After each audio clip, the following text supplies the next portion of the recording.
Here we are again. Carava. If you were a tortoise, Torgal, where would you hide?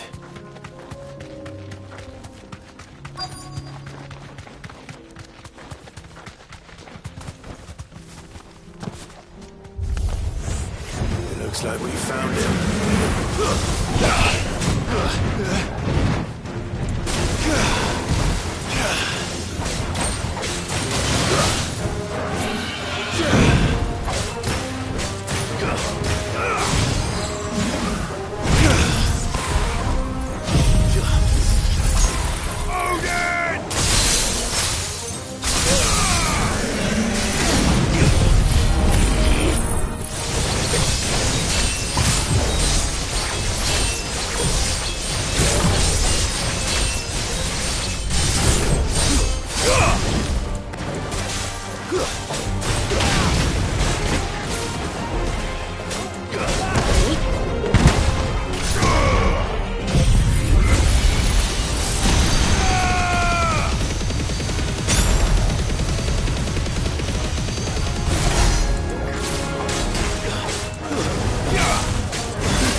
If Mid needs another, she can come and get it herself.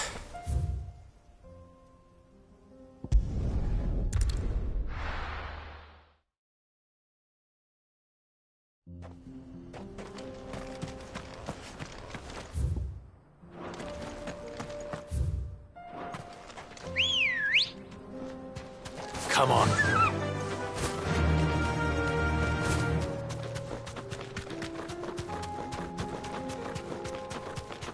Eyes peeled, Joshua.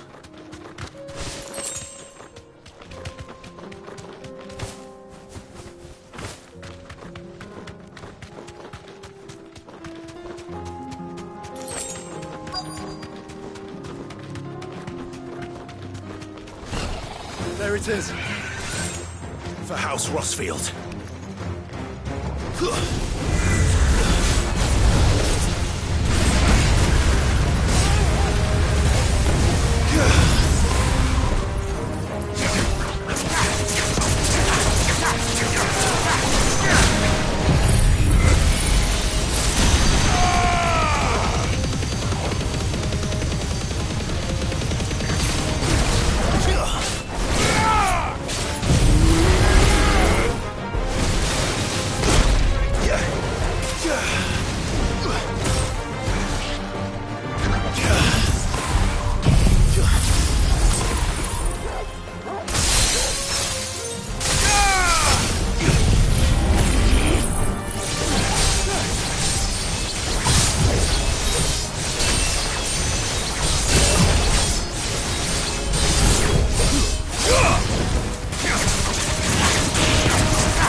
I needed that.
Is this the stone? I expect Lady Goditha will know.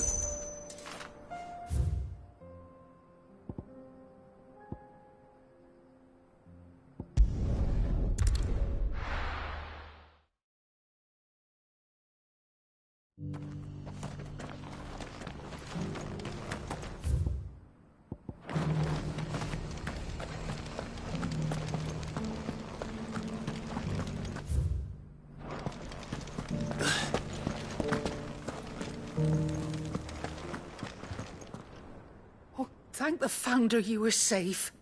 The Griffin is slain then? And the Heartstone claimed.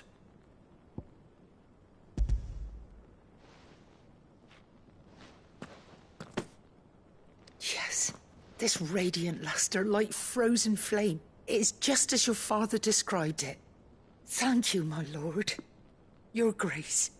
Your father would be so proud. Lady Goditha, the lapidary is ready. Thank you, Cyril. I will be with him shortly. If you would excuse me, I shall have the stone cut and set forthwith.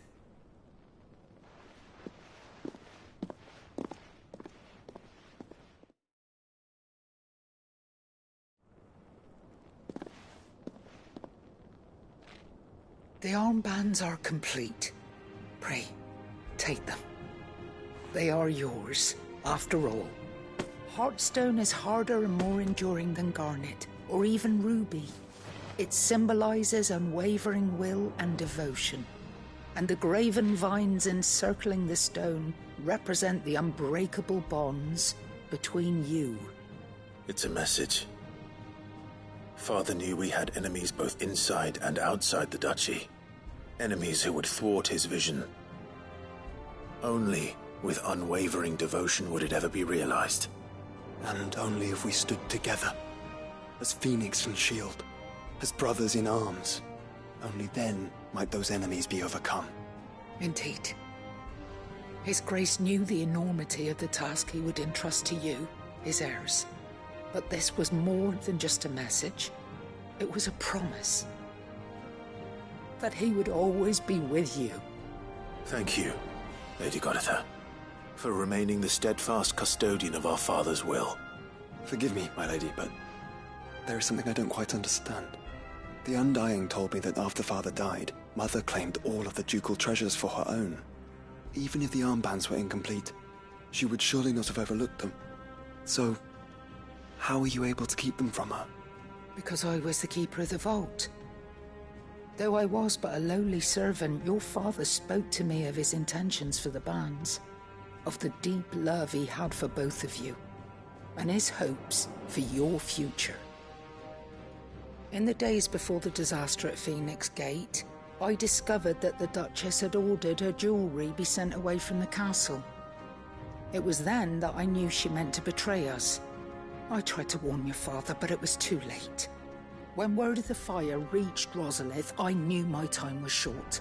So I took up the armbands and I fled into the night. And thank the Founder you did. Yet my duty to your father was incomplete. Not knowing what else to do, I followed the Griffin, thinking I might claim the Heartstone on its passing.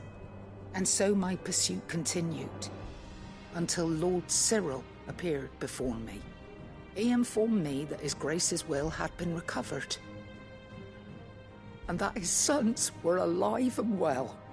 Lady Goditha, on behalf of my father and all the people of Rosaria, I thank you for your loyal service.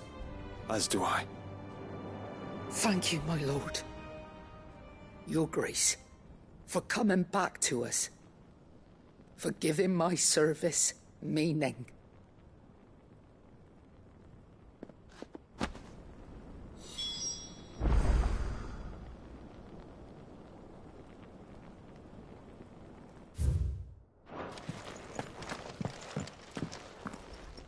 The bands suit you well. It must be gratifying to finally receive the inheritance that was denied you for so long. It is. And we thank you for the part you played, Cyril. If you would permit me to play my part a little longer, might I suggest that you make your way to your father's memorial atop Hawk's Cry Cliff? Let him see that you have received his blessing, and that his vision lives on in you. I suppose it would be churlish not to. What do you say, Clive? Shall we pay Father a visit? I think we should. I was hoping to be able to offer him my thanks before we left for Origin. Your father's helm is enshrined there. It has been since the day we recovered it from Phoenix Gate. I prithee claim it, for it too is a part of your inheritance, and I do not doubt that your father would prefer it in your hands than perched upon some lonely rock. Thank you, Cyril.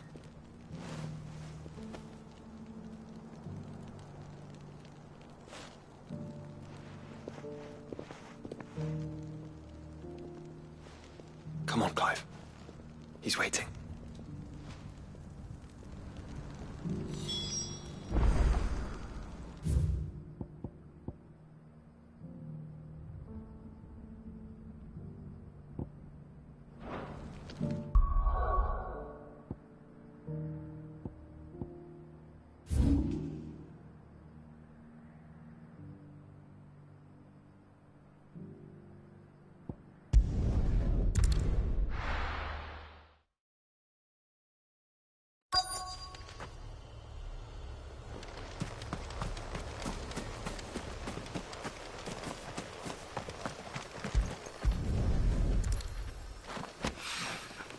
It's well.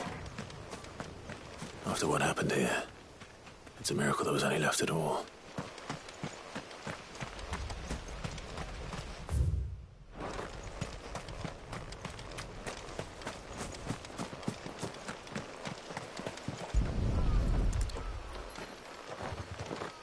I better get these materials to Mid so she can finish her prototype.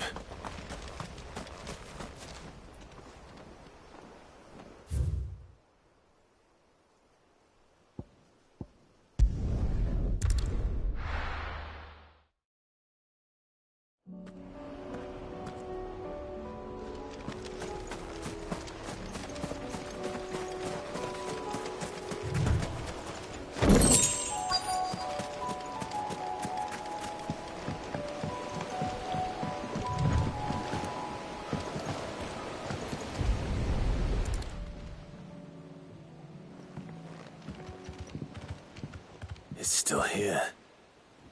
After after all these years. Lots smaller than I remember.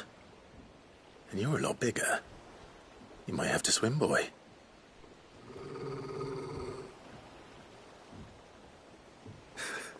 I wasn't being serious. You two go on without me. I doubt that boat will hold a third. If you're sure, we won't be long.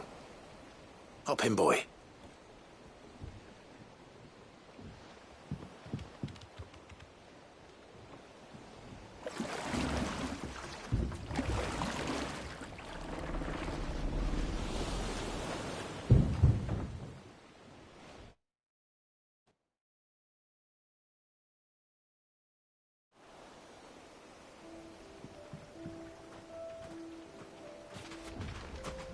This place hasn't changed at all. The rookery's right through those trees. Come on.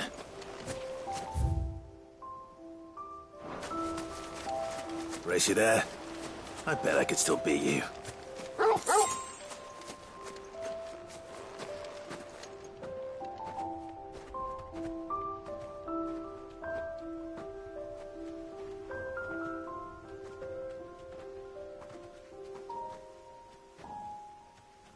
Here we are. This was our hideaway.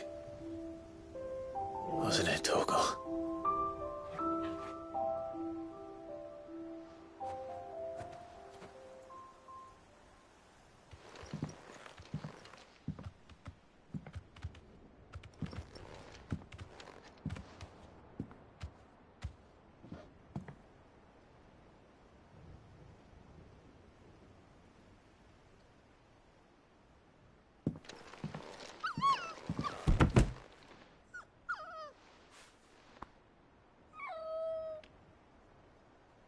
Coming here helped me to forget who I was.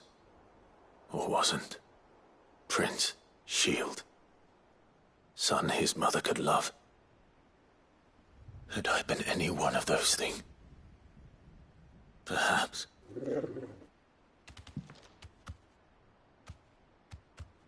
What is it, boy?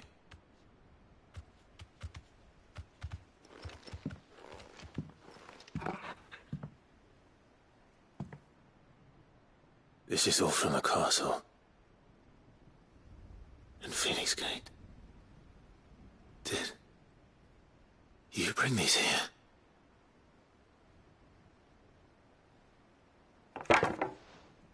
My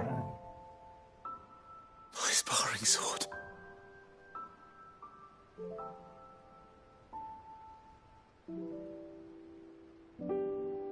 Well, well. You never stopped looking for me, did you, boy?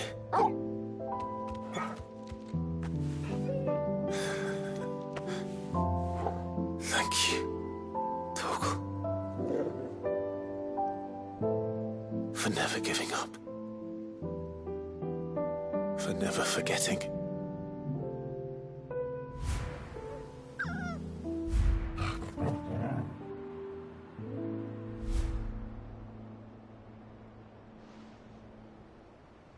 Let's take this with us, shall we? So I don't forget either.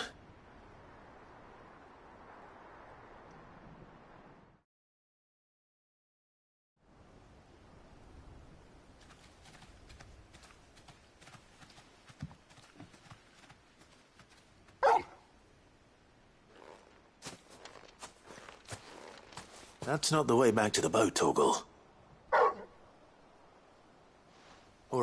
All right. I'm coming.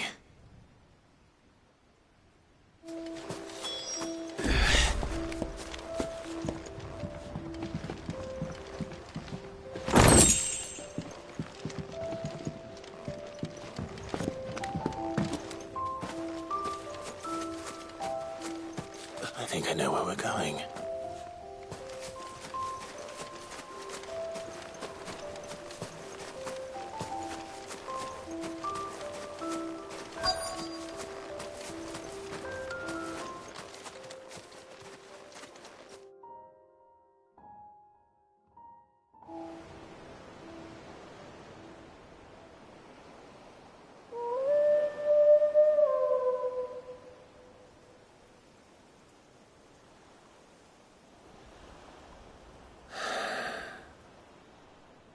People always talk about the importance of putting the past behind you.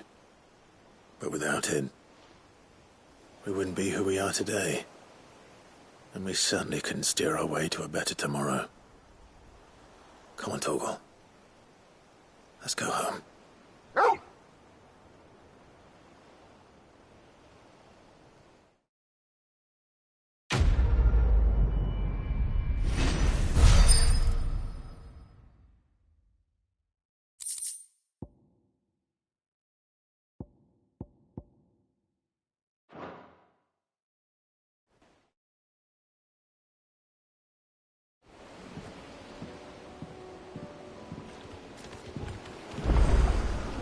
Sorry for the wait. We're ready.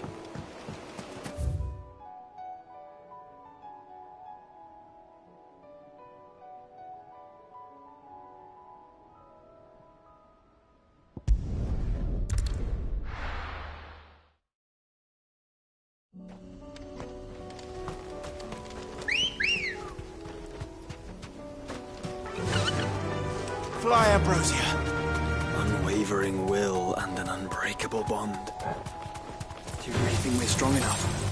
Save the world? Of course.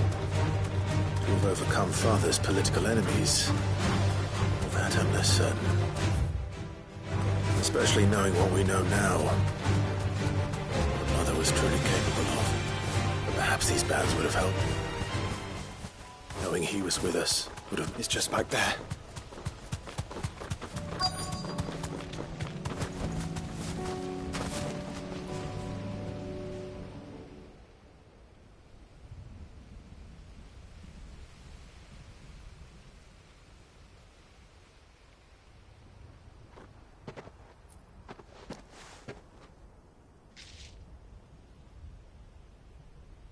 Father always fought for what he believed was right.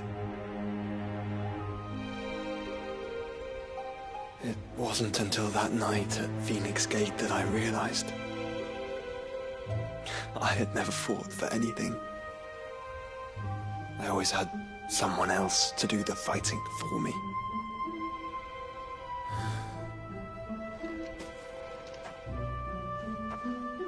No matter how fate conspired against him, he never lost heart, never looked back, never stopped fighting. To me, he was the greatest of men. And I've been trying to live up to his ideals ever since.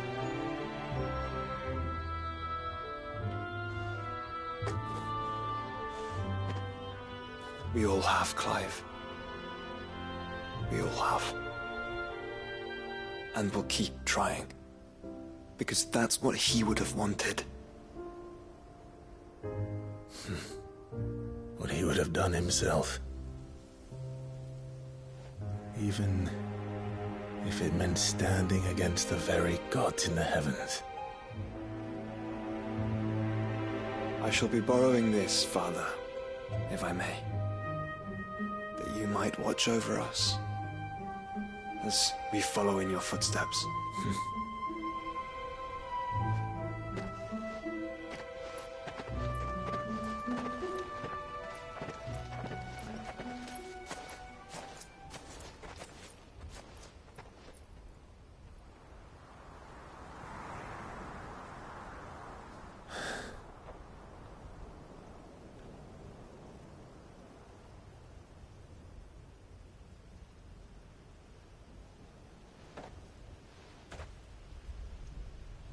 We won't lay you down.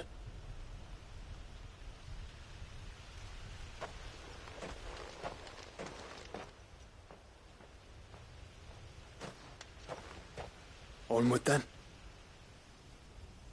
Onward. To the end. And to a new beginning.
Come on.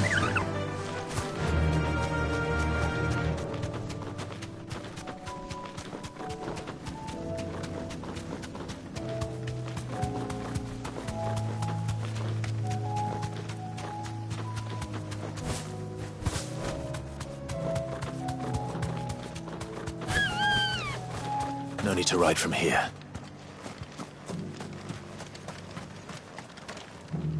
Quentin, I have a proposal for you. Do you now? Something tells me you'll be asking more of me than a cask of Gotand gold. Go on, then. Propose.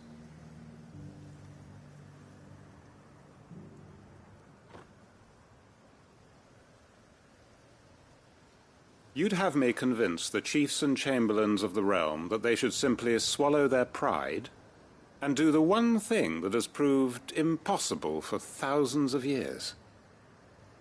Was there anything else? Perhaps I can fetch you a meat pie as well. I know it's a lot to ask, but I can think of none better suited to the role. And you'd have me give up what little I have left to do it. I told you, Clive.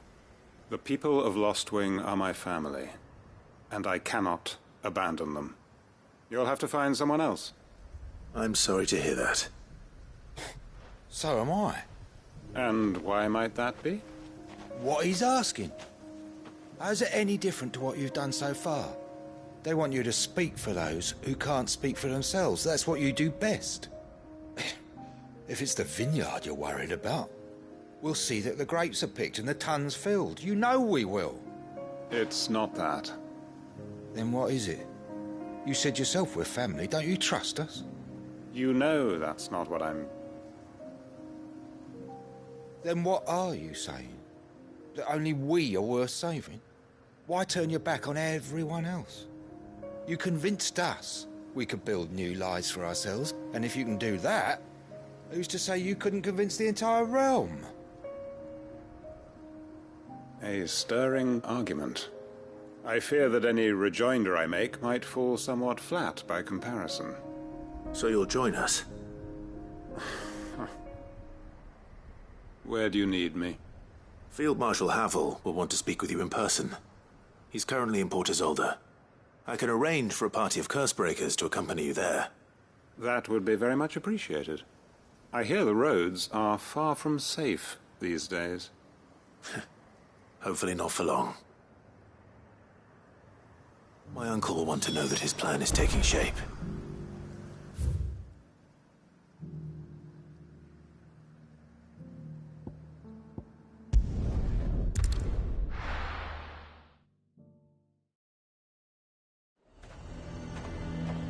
Nazem, to at least have mentioned where in Northreach he'd be testing this recruit.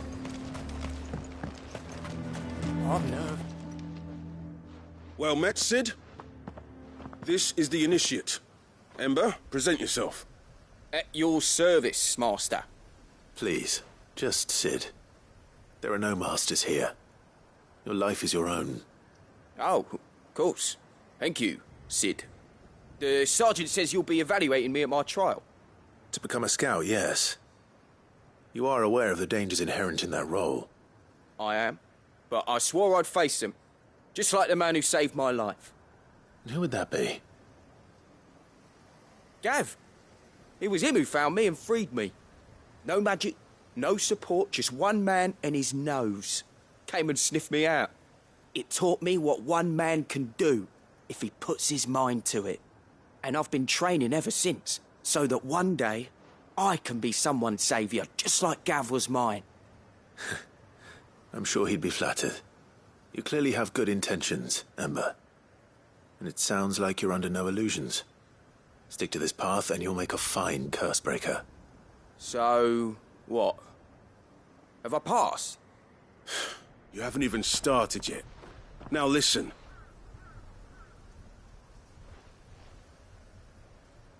Not far from here is an Imperial lookout, Eastwatch. The guards there record all their sightings in a logbook. You are to find it and bring it here. And bring it here, right. Anything else? No. Sneaking into a heavily guarded Imperial outpost and stealing the logbook would be quite sufficient. You'll need to assess the situation, determine a point of entry, create a distraction and effect an escape, all without being discovered and thrown into an Imperial oubliette. Ember, Gav isn't our best scout because he can do everything. It's essential that you know your limits. Know my limits, right. I won't let you down.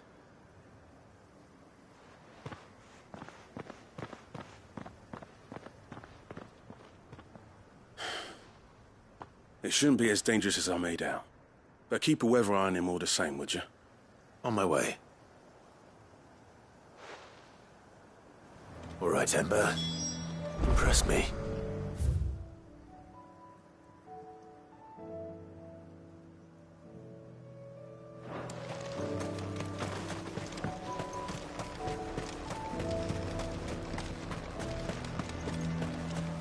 The garrison is threatening to pull their sentries from the market. I would speak with this Duke. Saw the captain just now. Your town needs you.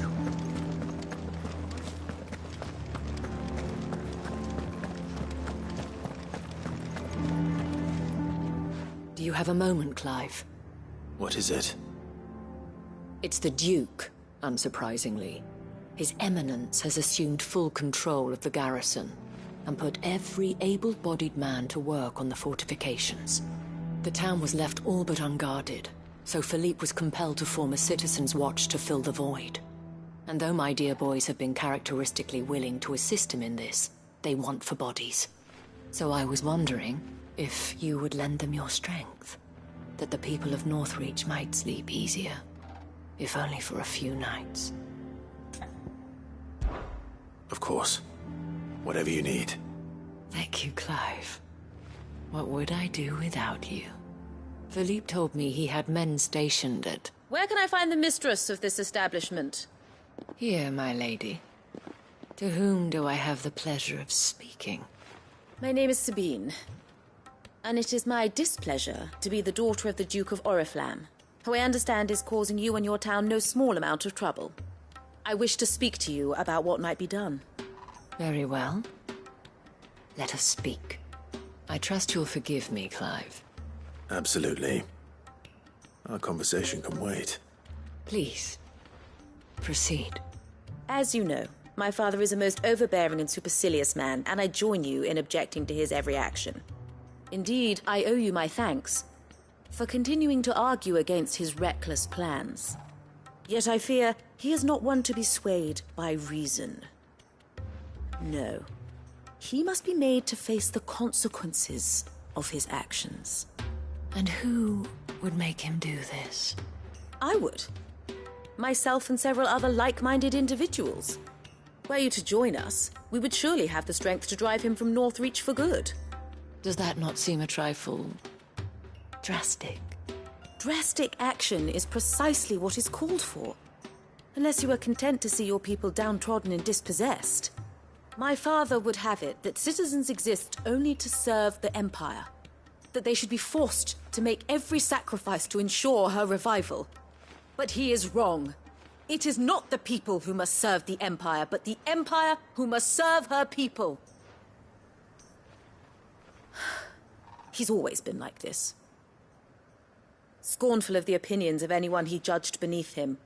But he cannot be allowed to ride roughshod over the common folk any longer. We must fight him. By all possible means. Fight him? No. My purpose is to quell the tension in Northreach, not to stoke it. Respectfully, my lady. Our only chance of saving this town depends upon every one of us uniting against our common enemy. Your father and his followers included. While I understand your frustrations, I cling to the hope that he may yet be won round. False hope, I assure you. But I see that your mind is made up. I shall bother you no longer. If you will extend me the same courtesy, I bid you good day. She certainly has spirit. Indeed. But unfortunately for us, that spirit is only likely to harden the Duke's resolve, which may be enough to seal the fate of this town. Not that she cares. This is all about her and her father. Families. I'm sorry, where were we? Ah, yes. I was about to tell you of Philippe's plans for the town watch, but perhaps it's better that you heard them from him. I believe he's in the market, if you'd be so kind as to seek him out. Right away. It's just a pity I cannot join you. I'd like to see the two of you in action together.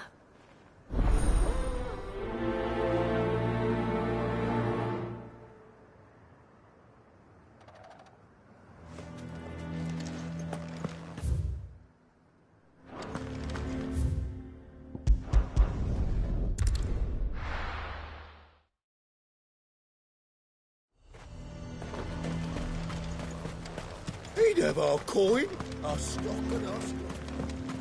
So you are content to abandon the... Please, I beseech you. If you are a true son of Northreach, you must fight to defend your home. That's exactly what I am doing, milady. Or trying to, at least. The land is crawling with fiends, and someone has to keep watch.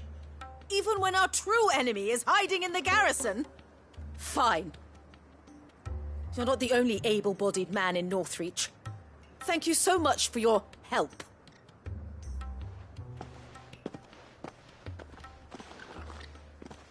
She cornered you too, then? Could hardly get a word in edgeways. Like father, like daughter, eh? She made an uninvited appearance at the Vale earlier, hoping to convince the Dane to join her in fomenting rebellion. I bet that went well. Her ladyship seems to have a way with people. Anyway, what brings you here? Our mutual friend thought you might welcome some help. Oh, she did she? Right as always. In fact, you're just the man. We've had some reports, you see. Sightings of, you know what. They're back. Seems that way. All over, too. We haven't been able to confirm anything yet, but if you're willing, you could go and see what's what. Right. Where should I look? You know Grieger's Weep? One of the sightings places them somewhere on its shores. I'm on my way. Thank you, Clive. I'll look into one of the other sightings. Let's rendezvous back here later.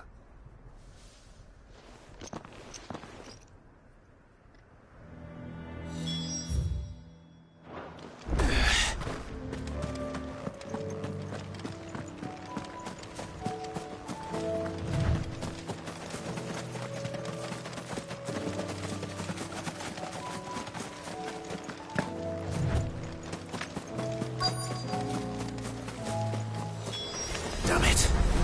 The reports were true. I need to stop them before they get to the town.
Call that a test, Ultima?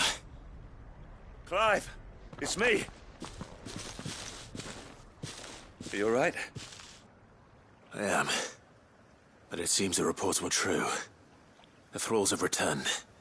I dispatched the few that I found, though. Well, that's something, I suppose. But what were they doing south of town? They all came from the north last time.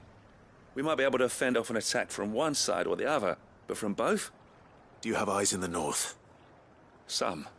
I should probably go and have a look, though, just to be sure. You head back to Northreach. I want you there just in case war breaks out while I'm away. What do you mean? Her ladyship's been busy working her magic on the townspeople, stirring up ill feeling towards her father. She'll have her marching on the barracks if we're not careful. What? This is exactly what the Dane was afraid of. I'll do what I can to calm things down. Be careful out there, all right? Don't worry, I'm not like you. One sniff of those things and I'm running back to town screaming blue murder.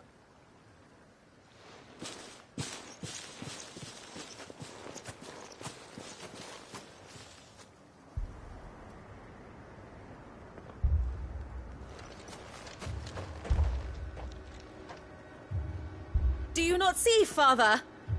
The people of Northreach have given enough, and only a fool would ask for more. Listen to me, Sabine. Where would our people be without their country, hmm? The Empire is their sword and their shield. It is she that ensures they can live without fear. And now she teeters on the brink. Without their sword, how will the people fight? Without their shield, how will they protect their kin? Can the unarmed stand against the advancing hordes? No. But there is yet hope. A new shield, a new sword.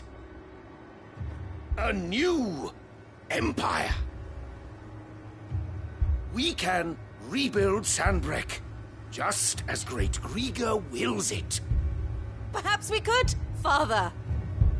But we don't want to. Not if it is built on the broken backs of the people. Please, let us not quarrel in the street. You must see that no good will come of this. Our fight is not with each other, but with the threat that draws ever closer to our gates. A threat that your sword has yet to rid us of, Your Eminence. You will hold your tongue, whore! You may have filled my daughter's head with your heresy, but I will not be corrupted. Corrupted? Your daughter's opinions are her own, as you would know if you had ever deigned to listen to her. At least I hope they are your opinions, and not posturing born of a family feud. Northreach deserves better than that. Northreach deserves better than you, Carla. Yes, I know who you are. The slut of Twinside who bedded a Brandit. Jealous, are you? That a woman might choose a bearer over a pious man of Griga. Clive! I met a swarm of thralls coming south from Oriflamme. Hundreds of them. Too many to count. No. Work on the fortifications has scarcely begun. We will retreat to Caer Norvent and there make our stand. Did you hear me? That was an order! While this is but a heartfelt plea, let us make our stand here and protect our homes. Protect those that we love. Together, for Northreach!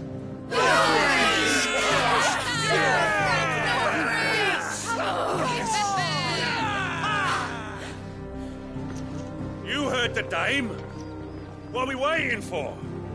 Pikemen to the gates. Archers to the roofs. Quickly, come on!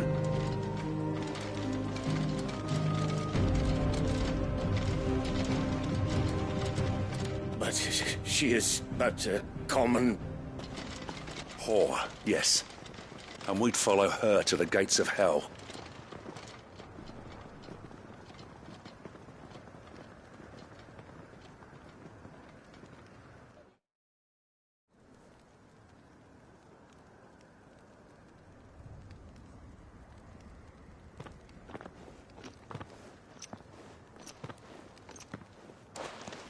The men have their orders, and they look like following them.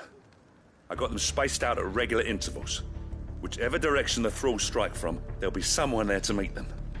Thank you, Philippe. Rest assured the people will play their part. The herbalist has donated her stock of medicines to me. Should any of your men be injured, take them to the Vale.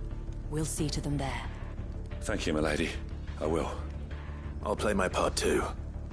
You still want for numbers. Unlike the enemy. I only hope I can go some way to evening the odds. Philippe, can I leave the south in your hands? I doubt the thralls by the lake were the last of their number. Of course. I'll lead a party down that way so we don't get taken by surprise. What about you? I'll make my way up the road to Oriflamme. I fought a few of these things. And while I can't promise to hold them all back, I should be able to thin the herd. All right. But take care. Thank you. Both of you. You can thank us when it's over. Till then, madame.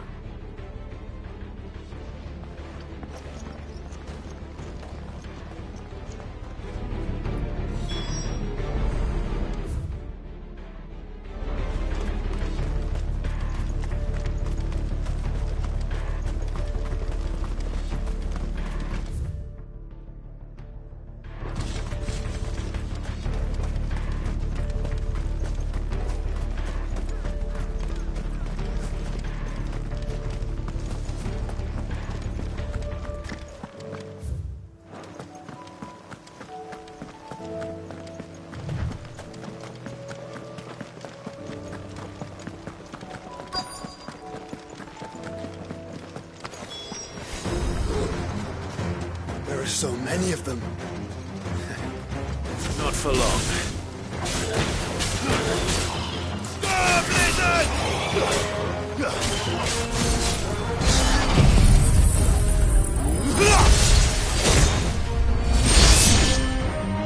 Is it over? No. It's only just begun.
That looks to be the last of them.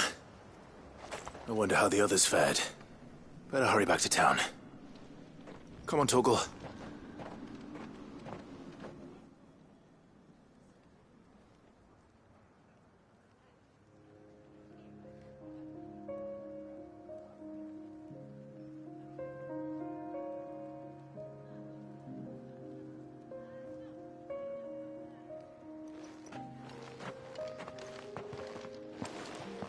Clive, It's good to see you.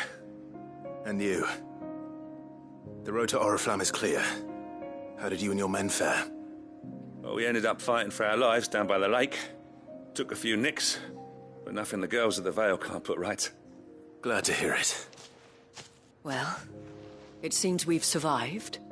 For the time being, at least. I thank you both for answering the call. You were right. And I was wrong. About everything. I had thought that the only way to unite the people was under the banner of Empire. That without a strong hand to guide them, they would drift apart.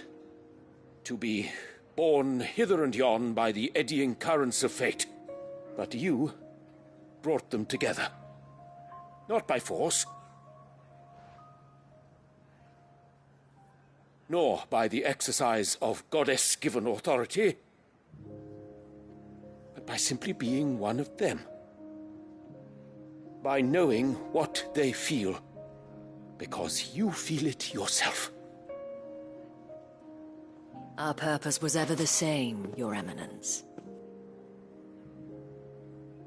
You were merely distracted by a loftier vision of empire and glory, while our eyes beheld matters closer to home. You have the right of it again, as did you, Sabine. His radiance said it himself. Sanbreque is naught without her citizens. I forgot that, and I am sorry. I'm sorry too, Father. I should never have taken things so far. I only wanted you to understand how the people felt. How I felt. But my anger got the better of me. Do not blame yourself, my dear. This was my doing. I should have listened to you. To all of you. Your Eminence, your ladyship, I do not doubt that you came here with the best of intentions. But I believe the same could be said of us all. We all want safety, security, prosperity. Not just for Northreach, but for the entire realm. And we may yet achieve it. If only we work together. Will you join us in this? Yes. We shall. Thank you, Your Eminence. Now that that is settled, I must go and see to the wounded. The Vale's doors are always open to any soldier in need of relief. And today there are more than ever before.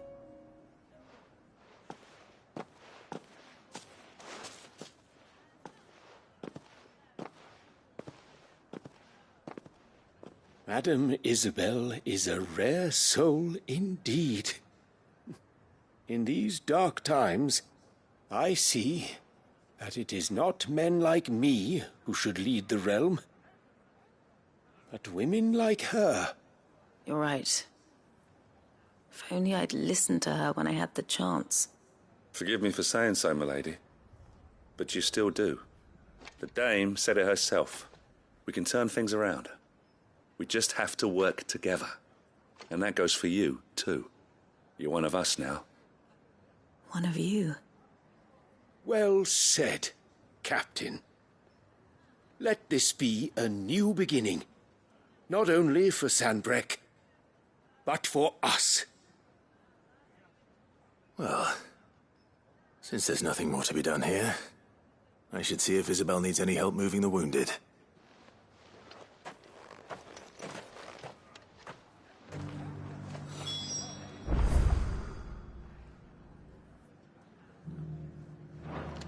Can we get you anything?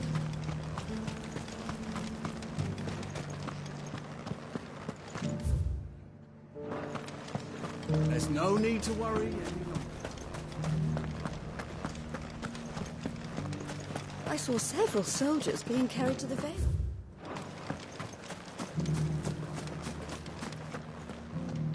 How goes the treatment of the wounded? I'd be happy to man one end of a stretcher if it would help. You've helped quite enough for one day, Clive. Thank you. Don't mention it. Oh, but I must.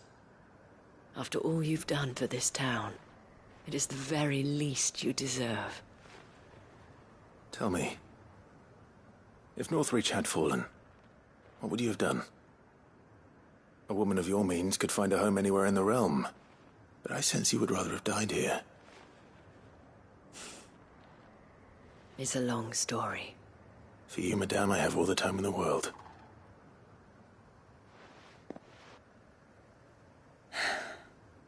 Very well.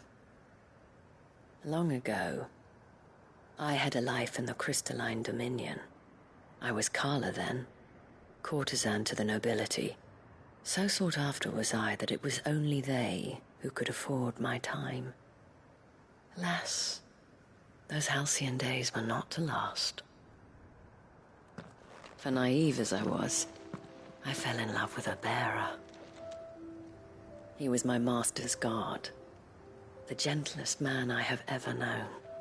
After they discovered us together, he was whipped bloody and forbidden from ever looking at me again. And so we fled. Not that we had anywhere to flee to. We wandered, aimless and starving, half dreading, half praying that the next day would be our last. Until we found ourselves here, in Northreach. It was the veil that took us in, that fed us, clothed us, and healed our hurts. Those that could be healed, at least.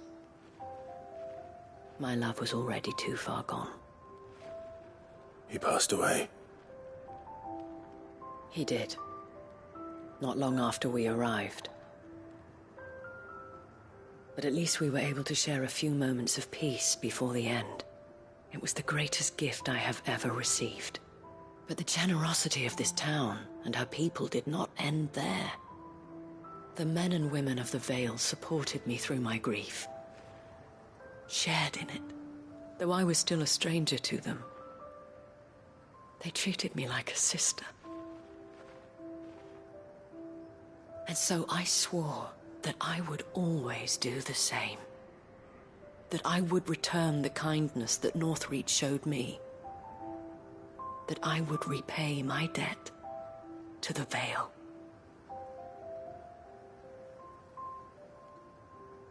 Thank you, Isabel, for sharing this with me.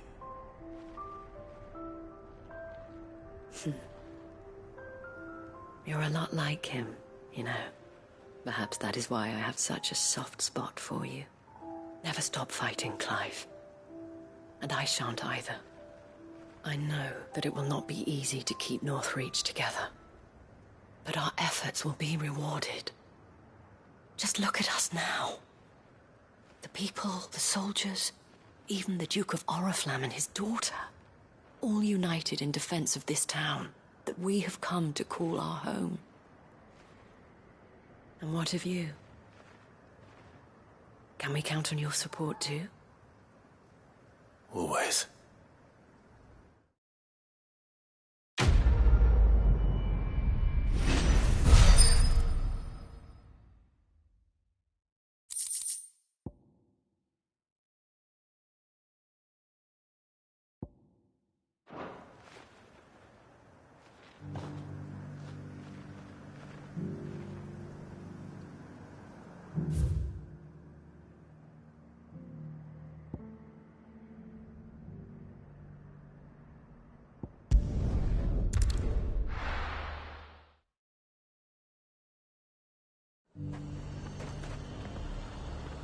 The garrison said they'd take another 100.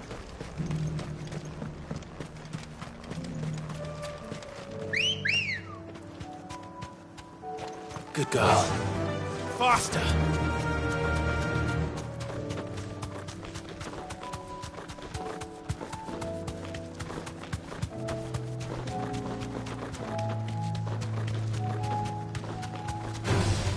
Time to fight.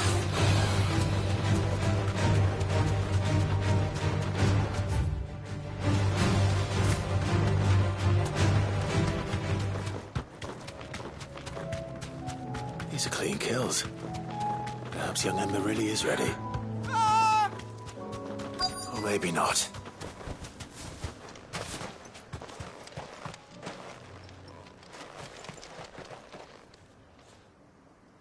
Damn it. Ember, draw your sword! I can't! Then run! If you want him, you'll have to go through me. Nice try.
Farewell.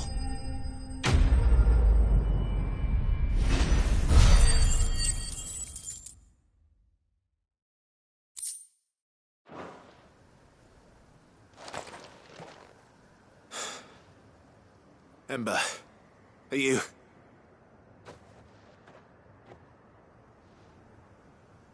Gone. Of course. Scouts really are a rare breed. Back to Northreach it is, then.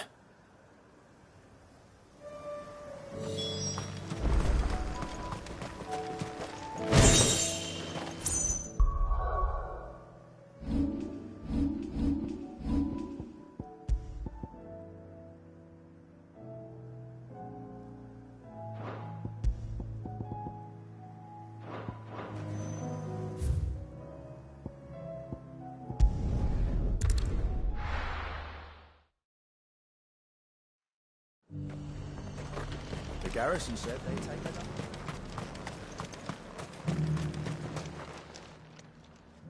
up. I didn't expect you back so soon. Where is Ember? How did he fare?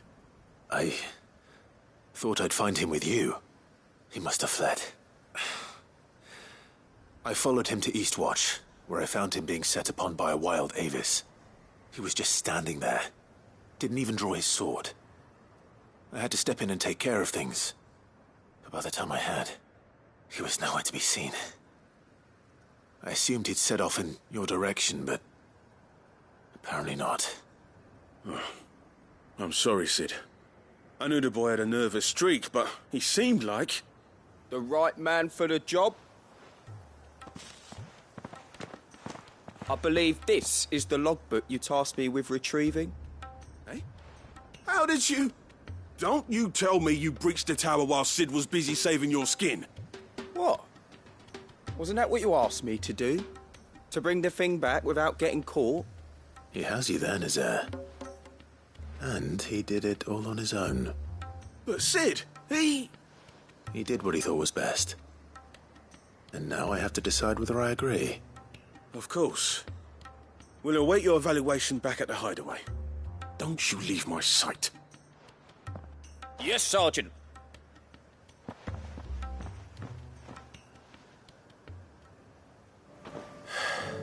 This won't be an easy decision.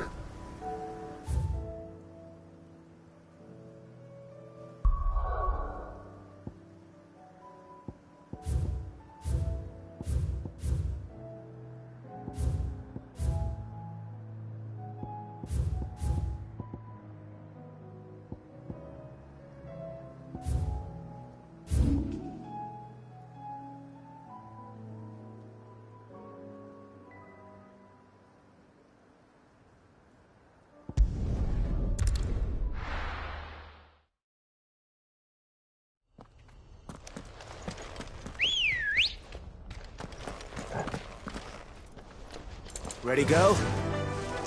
Fly, Ambrosia.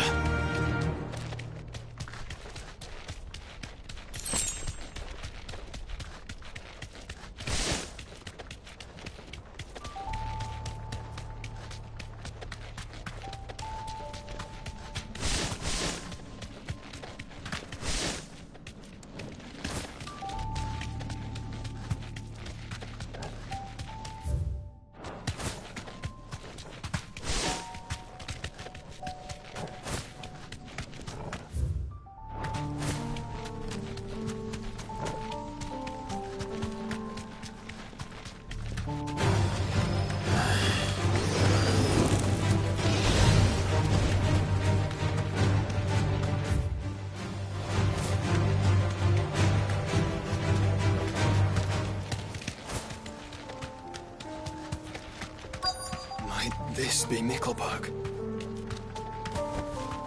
Straight home now.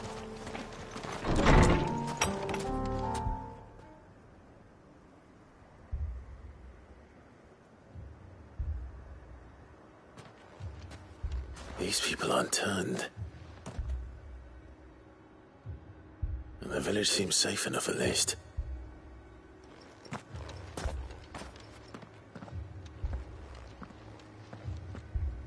What is going on here? Ah. Did you, too, heed the call? Heed the call? No, I came here looking for someone. To be honest, I wasn't sure I'd find him here. Let alone all of you. Is that so? What are you doing here? Is this where you live? It is my home. The others, they heeded the call. You keep saying that. What do you mean? They came here to perform the rite, just as King Barnabas instructed. This village is their altar, where they shall cast their shawls upon the gentle waters and give themselves to the Lord. Give themselves? Oh, Lord, cleanse us of our sins. Let us be reborn in your loving arms. Free us from the torment of this mortal realm. They want to be saved. Forgive me, but did another foreigner like me come here? He was probably wearing a cowl. You mean the traveler from Storm? Yes. He's staying at my house, toward the rear of the village. Thank you. If you don't mind, I'll go and greet him. They seek the same salvation Barnabas did. At least the third chair still lives. Let's go and find him.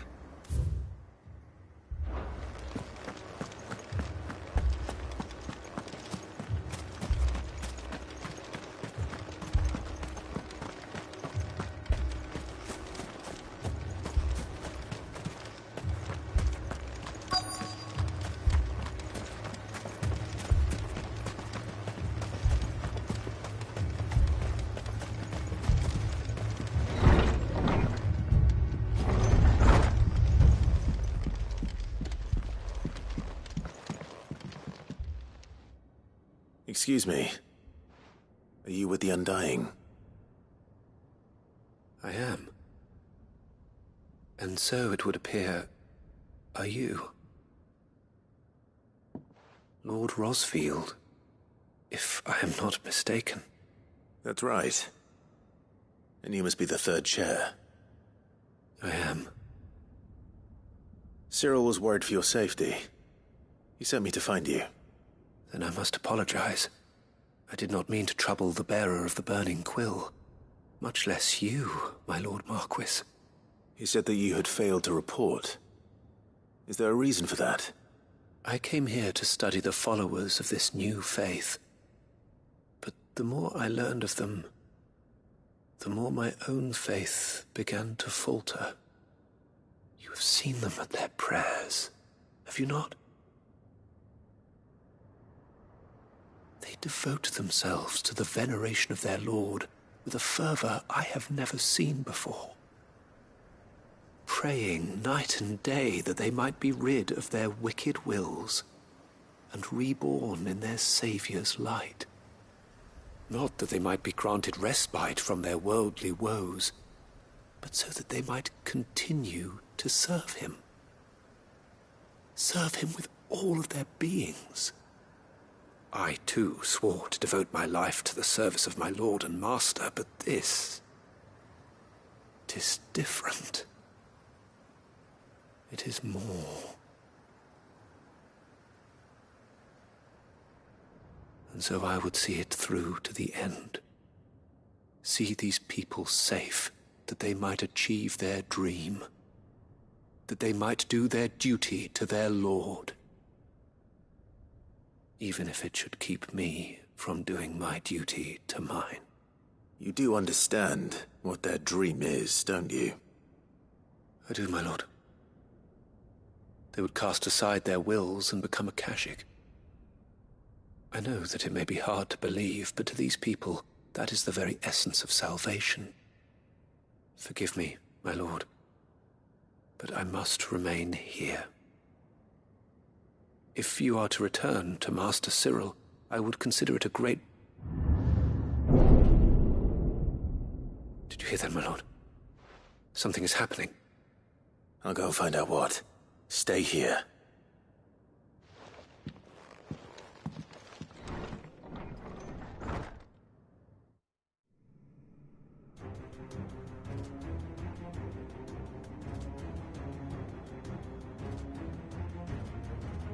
An ether flood. Oh no. There must be something I can do.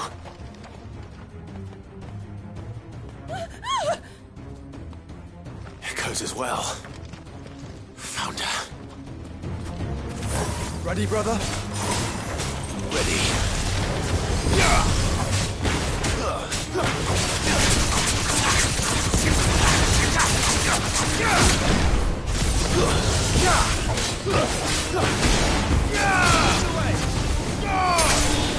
Over here!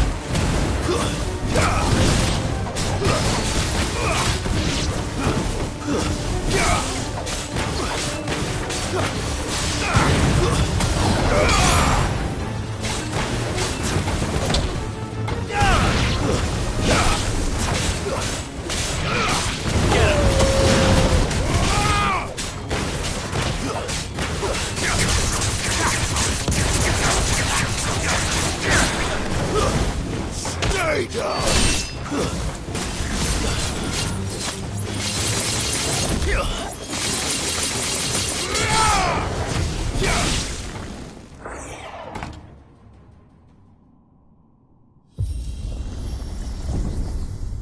What now?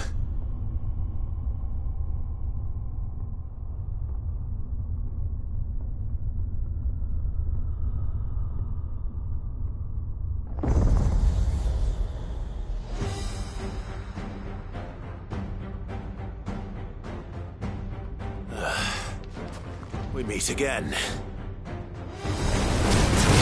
I've killed your kind before.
Damn it!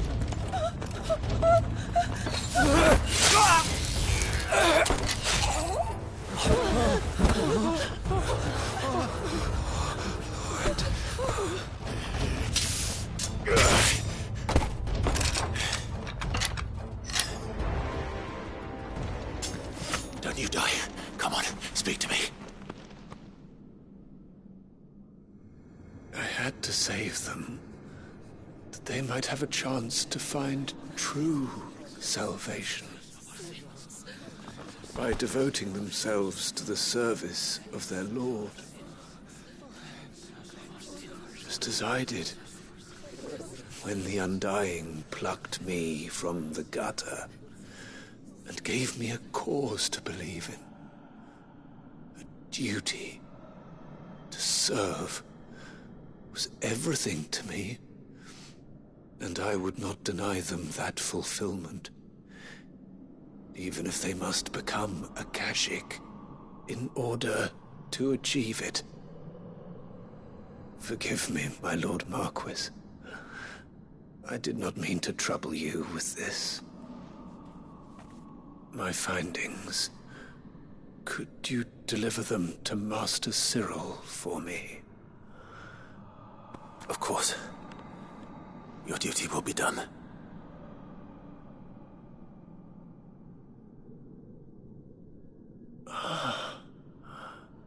Look, my lord. They are saved.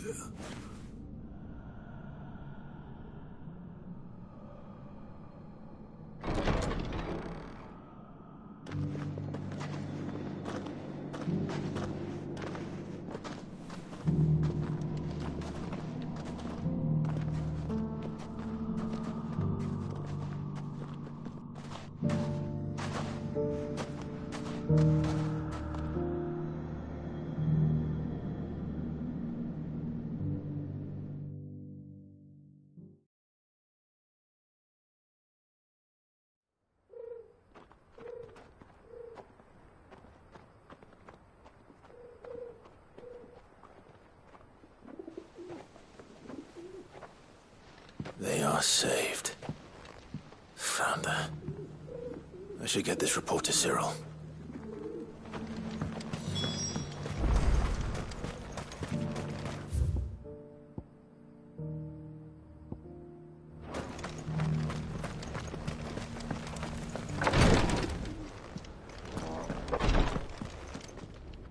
I'm glad. I met with your third chair, Cyril. He bade me deliver his findings to you.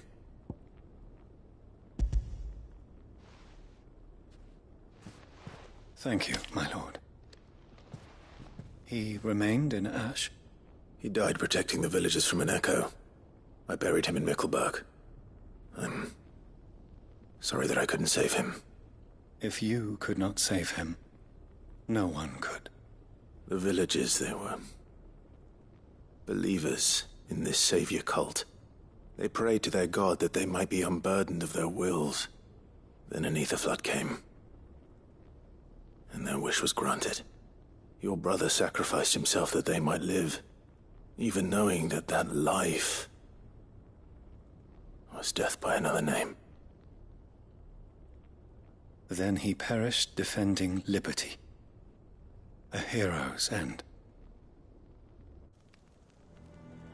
For the right to choose how one dies is no less sacred than the right to choose how one lives. Sid would agree. He wanted to build a world where people could die on their own terms. A noble ambition. To die for one's cause is the most perfect expression of one's faith. It matters not how misguided others might judge one's decision to be. Only that the decision is one's own. We live according to the teachings of our order. We believe in them, we protect them, and yes, we die for them. For better or worse, that is our creed.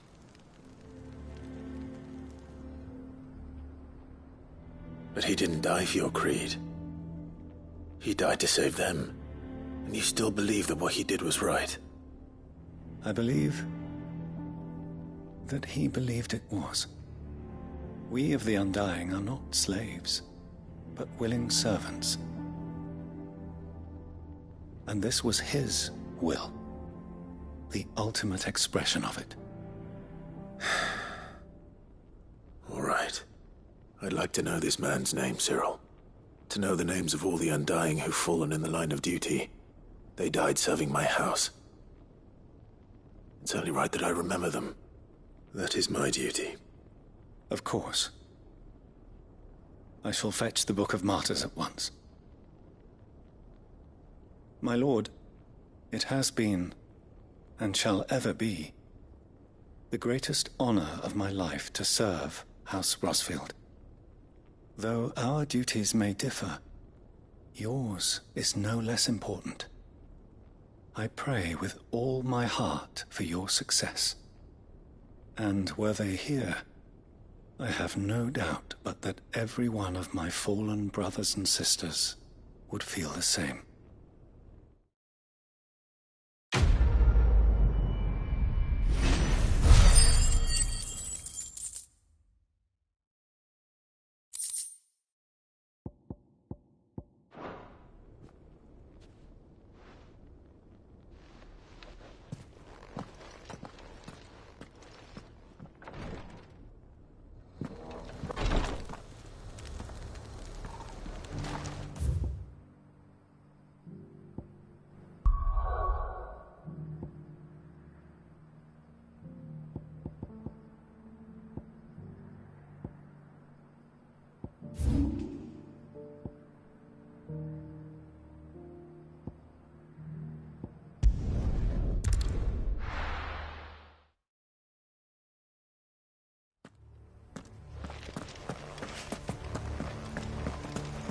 Doris is waiting for me near Balmung Dark. The longer she's out in the open, the more likely she is to be found by a Kashik. I need to hurry.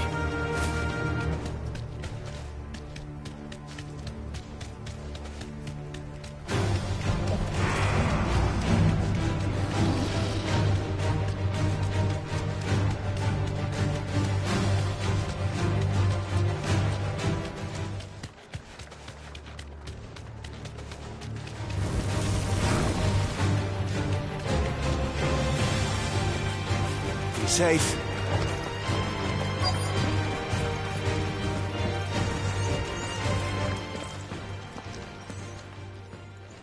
There were no guards, I take it. None manning the gates, no. It's a different story inside, though. The corridors are crawling with Akashic. Most likely guards left behind when the wardens ran. If Chadwick was being held here, I worry that he may already be. Don't give up hope just yet, but let's move quickly. Let me check the ground floor. The ether's thickest there. Then I'll search the upper level. Good luck, Sid. Stay safe.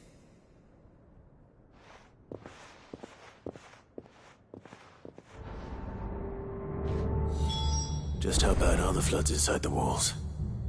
Bad enough to turn a bearer? I hope not. We're risking a lot.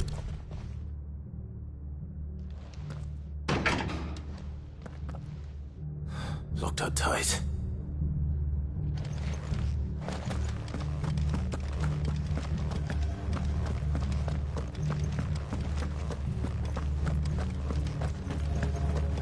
Caution, brother.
Minimal loss of Waluda lives. And what happens when they run out of bearers? Even the Imperials take better care of their branded than that.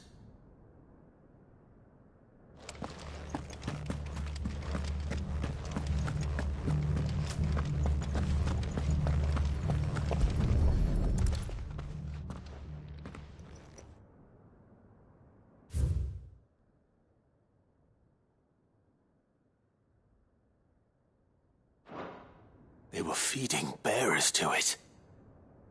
This is even worse than I'd feared.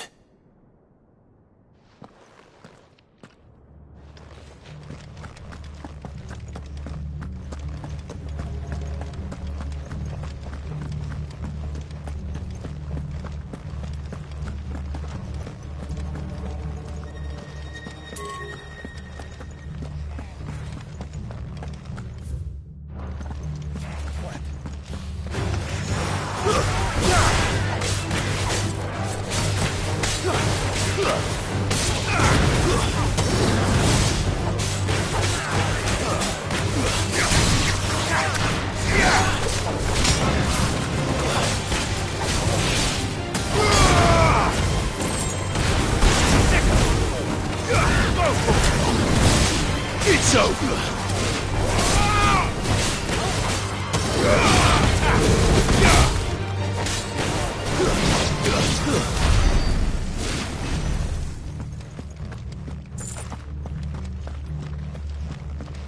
No sign of any bearers yet. I hope you have better luck downstairs.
So this place was no ordinary prison.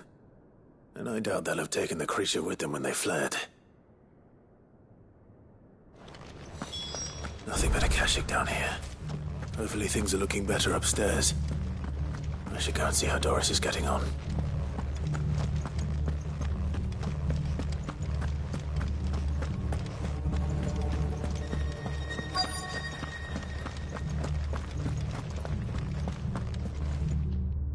No lock downstairs. But I did find out that this place was more than just a prison. Something far more sinister was happening here. I know. I've been reading some of these documents and... it can't be true, can it? Bearers die every day in service of their masters, but This is so much worse. Pitting bearers against a wild beast armed with nothing but their wits? And all in order to bring about more death. And not just those who could fight, but the elderly, children even, and those who wouldn't or couldn't were disposed of. Whatever that means. I'm afraid it means they were fed to the monstrosity they kept here. Then we're too late. And I was a fool to bring you here. Don't say that. Did you find anything else? A key. But it doesn't fit any of the locks on this floor. Perhaps it will fit one of the doors downstairs. There's a corridor I haven't searched yet. Finish up here, then come and find me when you're ready.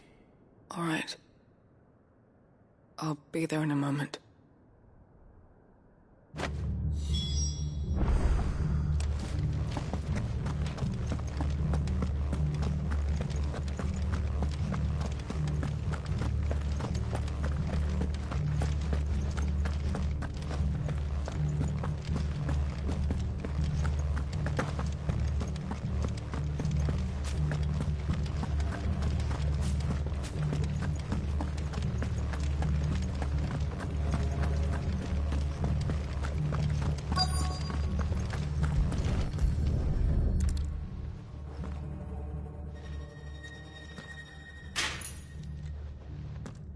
Let's see what we can find down here.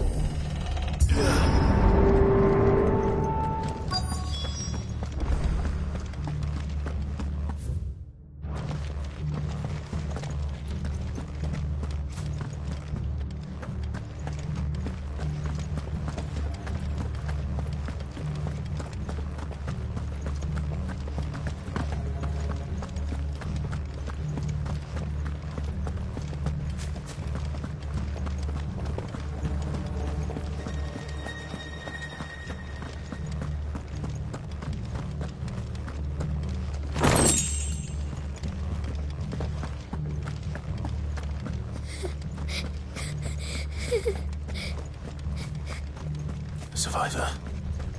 And she sounds close. Who are you? There's no need to be afraid. Are you alone? Are there any other survivors? Some of the guards. They're still here. But something's wrong with them. Everyone else was eaten by the monster. Of course there were. Thank the Founder. It was worth our coming. But I'd rather we didn't linger. Are you ready? Ready when you are. You poor thing. He must have been terrified. Did Chadwick send you? What? He fought the monster. Distracted it so I could run away. He must have sent you. He promised to free the others too. Where is he? He opened your cell, didn't he? He wouldn't be here otherwise. Chadwick.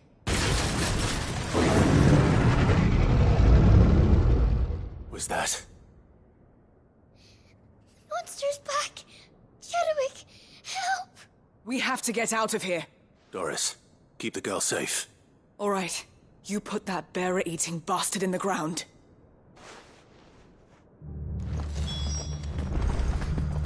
It's out there waiting for me. I can't let it live. Not if it's got a taste for bearers.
Finally. Sid, are you hurt? I'm fine. I think.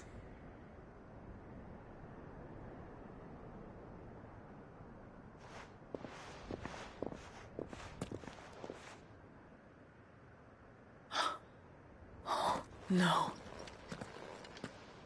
What is it? A diary. I gave it to Chadwick before we went our separate ways. He was here. Do you think that creature? I'm sure he fought bravely to the last. The girl is safe thanks to him. Chadwick. You fool. Come on. We have to get her back to the hideaway. We don't want his sacrifice to have been in vain. No. Of course not. I'll see that she's looked after from now on. It's the least I can do.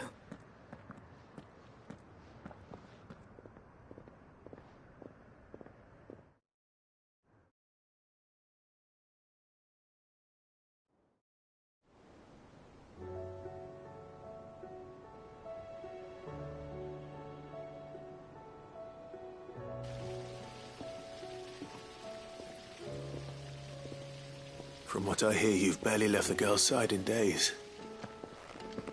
I hope she's recovering from her ordeal. She is. Slowly but surely. She's far tougher than she looks. I thank the flames we found her. If we hadn't... I know. But we did. I'm sorry we weren't able to save Chadwick. There's no need to apologize. Without your help, I would never have found out what happened to him. How he fought to the bitter end to save her. To save Haida Marie. That's the man I remember. The man I thought of as a brother. I wish I could have met him. I'd like to hear more about your past. If you don't mind, that is. Of course. You already met my former master. She trained Chadwick and I to do two things. Kill and obey. We were supposed to be sold to the highest bidder when the time came. But no bid was ever high enough to convince her to part with us. For years, we were her daggers in the shadows. But we could never quite shake our doubts about the things she made us do. And then, one day, we just couldn't do them anymore. So we escaped. But staying together was out of the question. They would have found us too easily. After so many years of training, the pull to serve was always strong. It scared me to think he might have taken another master, become a dagger in someone else's hand. But even in captivity, the battles he fought were his own. And he died not as someone's tool, but as a hero. Haida Marie is proof of that. Bearers can cast off their shackles. And the Cursebreakers will show them how. I'll fight until my dying breath to see it done. For Chadwick, and for all of us. Thank you, Doris. We'll be counting on you.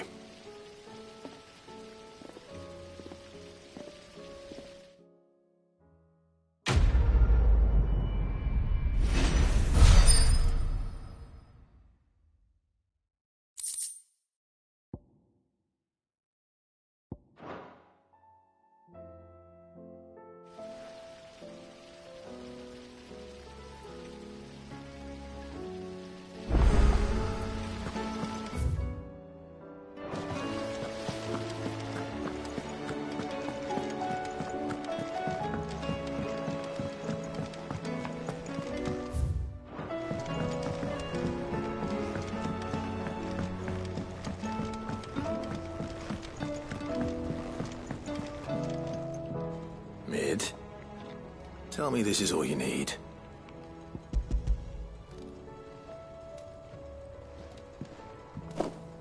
Aw, you make it sound like I asked you to save the world or something.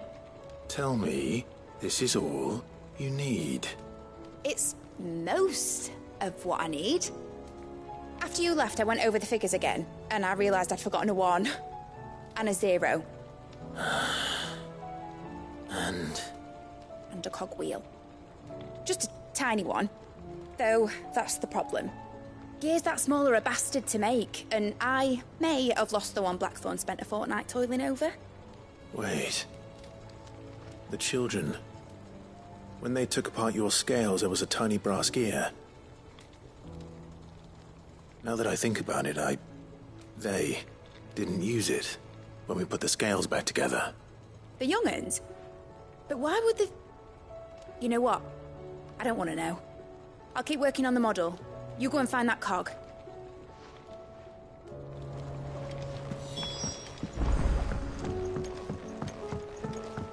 Has Midadol mentioned a new project yet?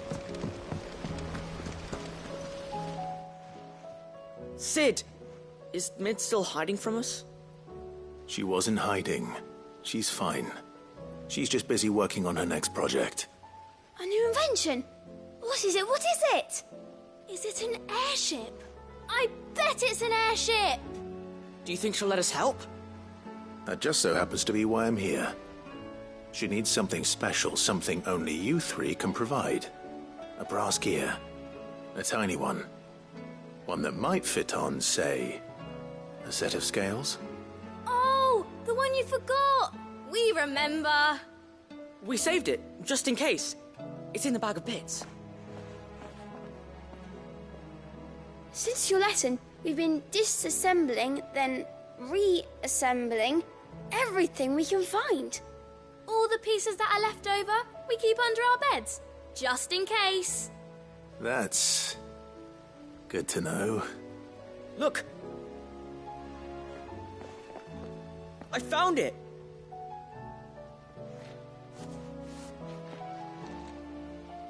Is that all?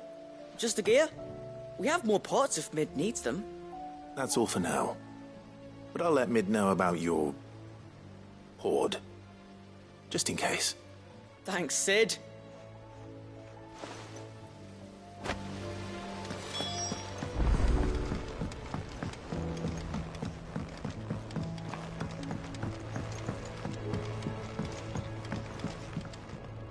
Well, did they have it?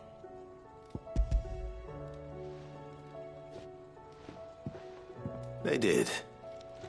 And they kept it somewhere nice and safe. Will it work?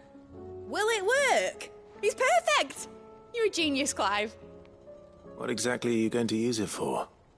Only the most important job of all. The wings aren't going to move on their own. But with the right cog in the right place... Well, you just wait and see.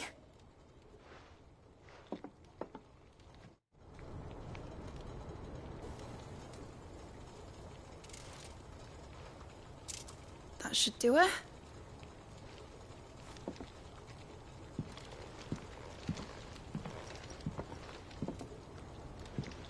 Here goes nothing.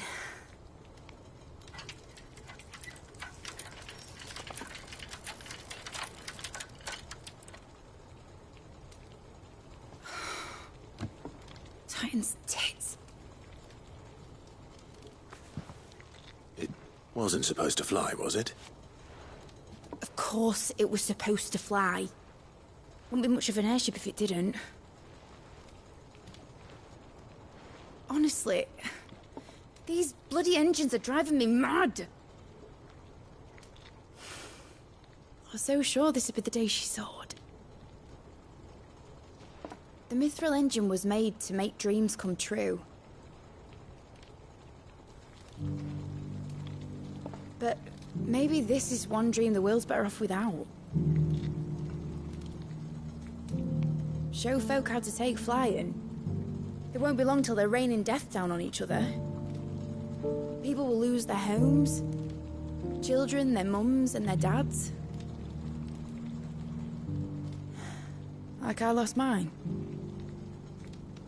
I'm sorry. So am I, Clive. So am I.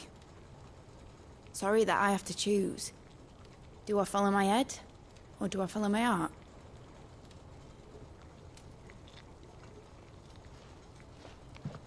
Good question. The first time I stood on the deck of your ship, felt the wind in my hair. It was like I was flying, But imagine how it would feel to actually do it. My dad always said there were two ways of living life. Chasing a dream or shuffling to your grave. And he were right. Right about a lot of things. Not that I like to admit it. People need dreams to chase. Especially in a world like this.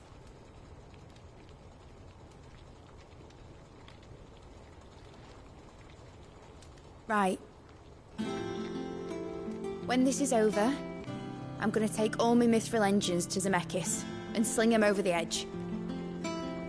I won't have my dream end up turning into someone else's nightmare. But all that hard work... All that hard work will not be used for war, Jamie. But it ain't like it'll be gone. Tell me, Clive, have you ever been on a treasure hunt? Not since Joshua and I were boys. Why do you ask? Because I'm gonna bury the engine schematics and leave behind a little riddle telling people where to find them. A really hard one, so that only the most dedicated dreamers will ever be able to work it out.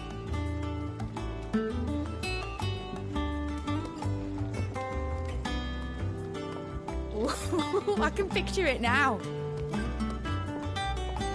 Some daft general squinting at the words with a gormless expression on his mug. Like that one, yeah. Right.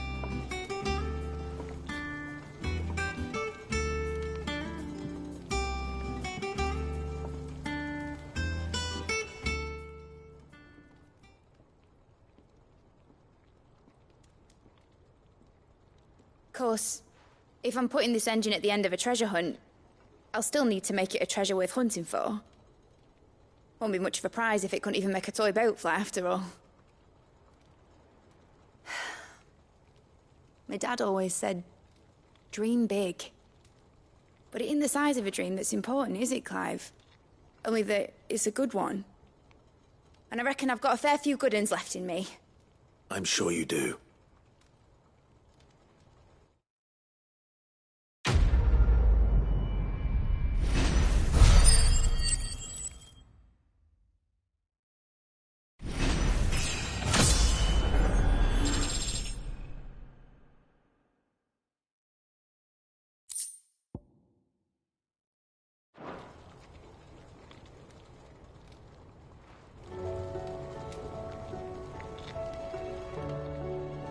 What shall I do with your model? You spent a lot of time on it. We both did. What, that old thing?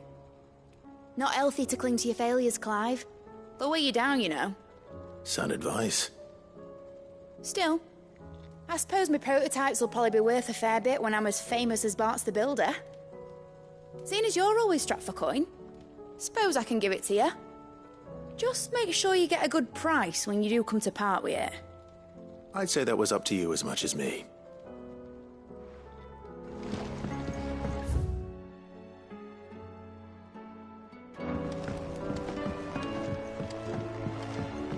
Has Midadol mentioned a new project?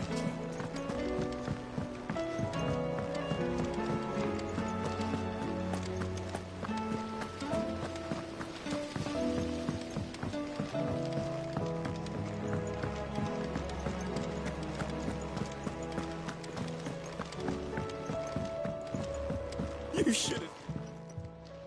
Welcome back, Sid. Welcome back, Sid. Yes. Welcome back. Trip wasn't too much of a pain in the arse, I hope. Truth be told, it was me who suggested roping you in to help with the trial. But from what I hear, things didn't go quite as planned.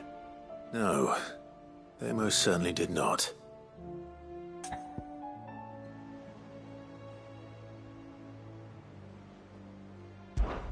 Ember lost his nerve in the face of a beast of prey, but he didn't lose heart.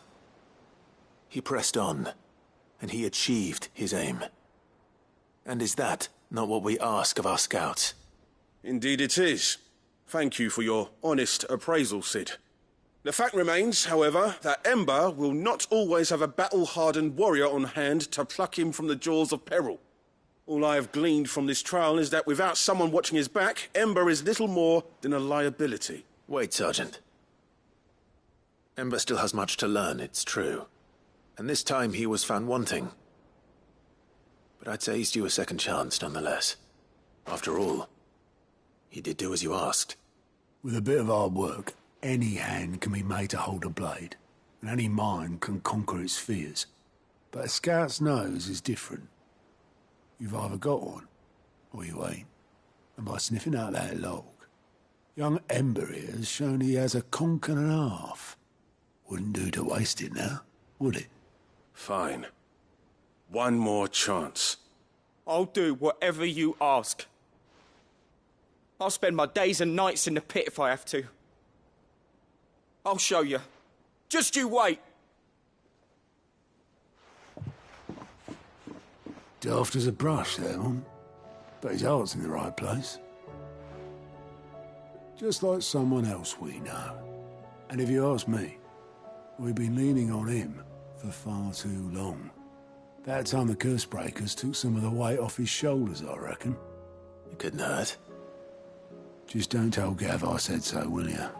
I won't have him thinking he's been hard done by. Next thing you know, he'll be asking for a day off. Chance would be a fine thing. Back to work. Forgive me, Sid. This did not play out as I expected. Things really do these days. But that's why we need men like Ember more than ever. Men who can make the best out of a bad situation. Remember that. I will, Sid. Thank you.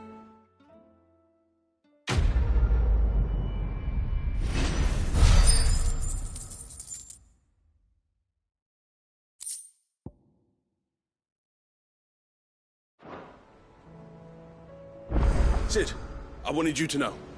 I will be taking personal responsibility for Ember's combat training. And I will not let you down.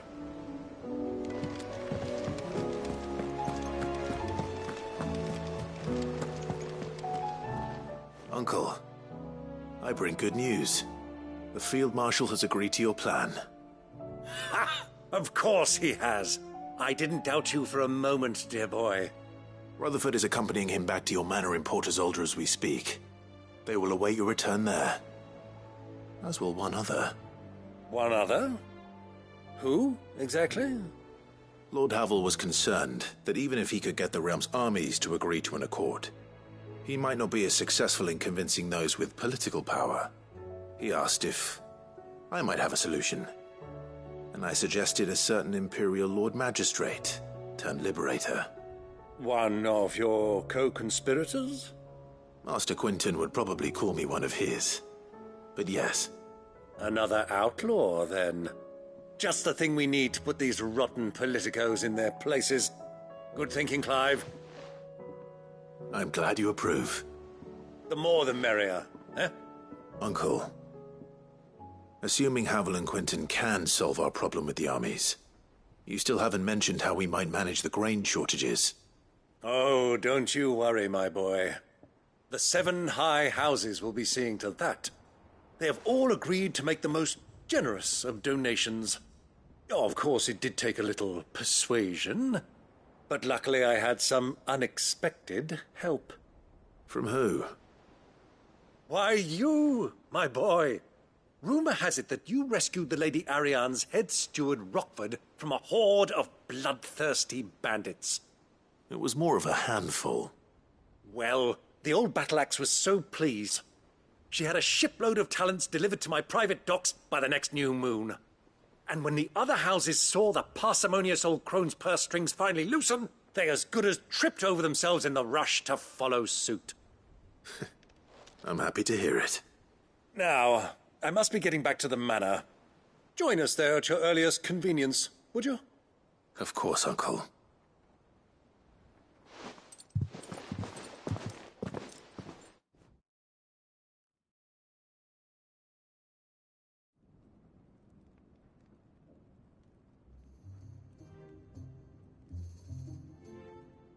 And how, pray tell, will we get that grain to the capital if the roads are still overrun with Akashic?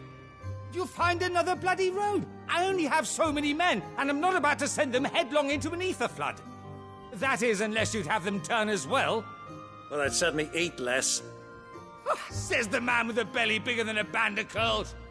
My soldiers actually need their rations. Without any food to keep them going, they'll be dead even before you've sent them on your fool's errand. If I may, gentlemen, perhaps I might suggest an alternative approach.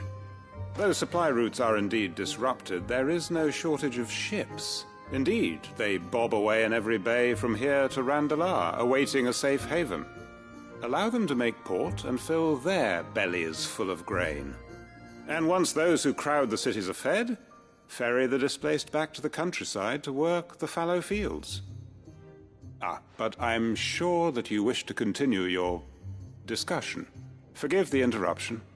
Two such firm friends as yourselves need no help from the likes of me.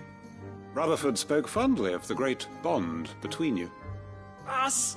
Friends? I can't stand the man!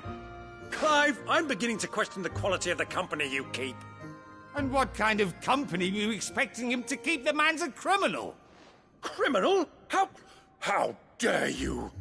You are not fit to breathe the same air as this fine, upstanding young gentleman. Upstanding? He calls himself Sid the bloody outlaw! Once more onto the breach.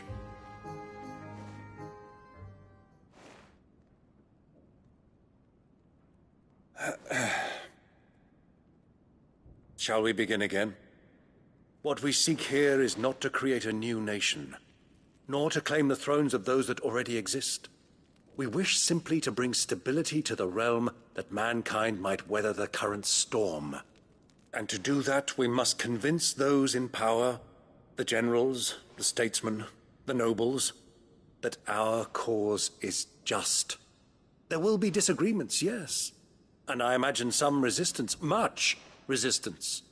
But we cannot let that deter us.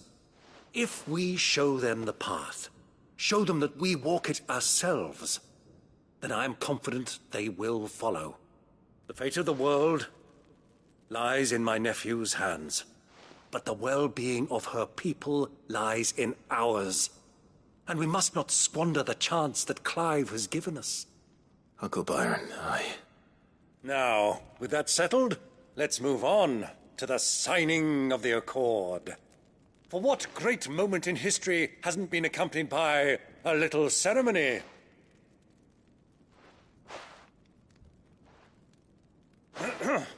Citizens of Valisthea, I present to you the Triunity. Rutherford, Mike Will.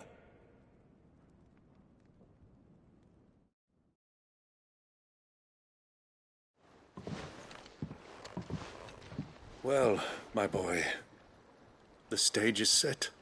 That it is. This is the role you were born for. Now I ask only that you trust in the talents of your supporting cast. We shall play our parts to the best of our abilities, that you might have the opportunity to shine. The realm needs its Sir Crandall. And there is no better Crandall than you, Clive. I want you to keep this signed accord as proof of our faith in you. I will. Thank you, Uncle.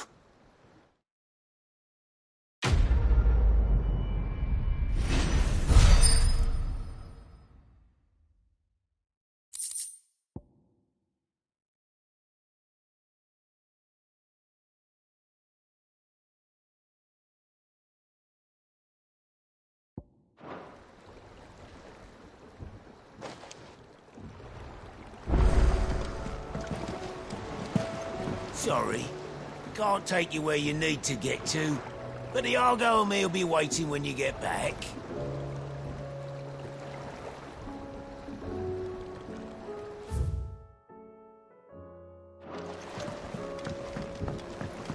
What do you think that thing is?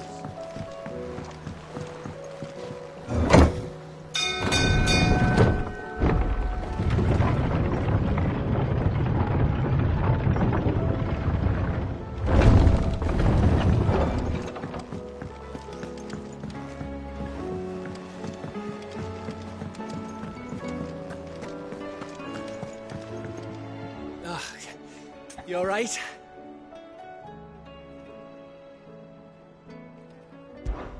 Something troubling you? No more than usual. It's just... Etta's baby will be coming soon, and I wanted to make something for it. I'm sure she'd like that. Back in the north, families would always make gifts when a bairn was on the way. Yeah, let the little tykes know they were welcome in their new homes, like. So, what's the problem? Well, the problem is that Etta's due any day now, and I don't know if I'll be ready in time.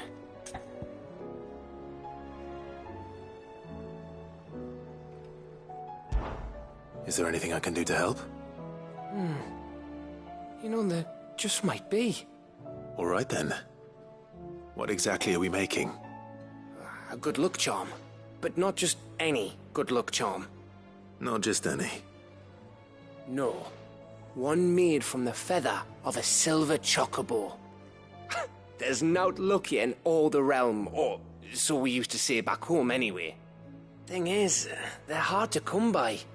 Had Otto and Karen check with their suppliers, but nothing. I'd try and track one down myself, only... Only the big day is fast approaching.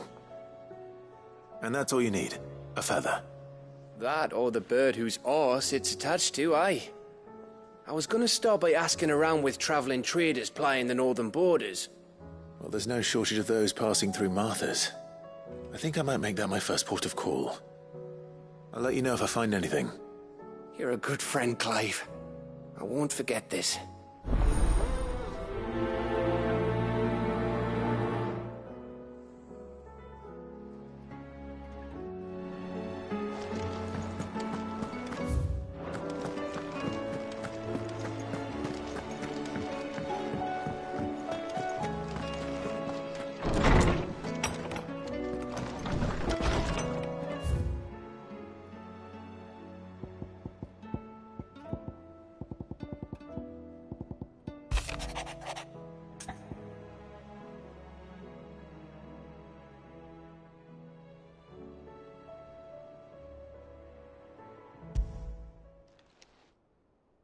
If Joshua's worried about Jill, I should go and speak with him.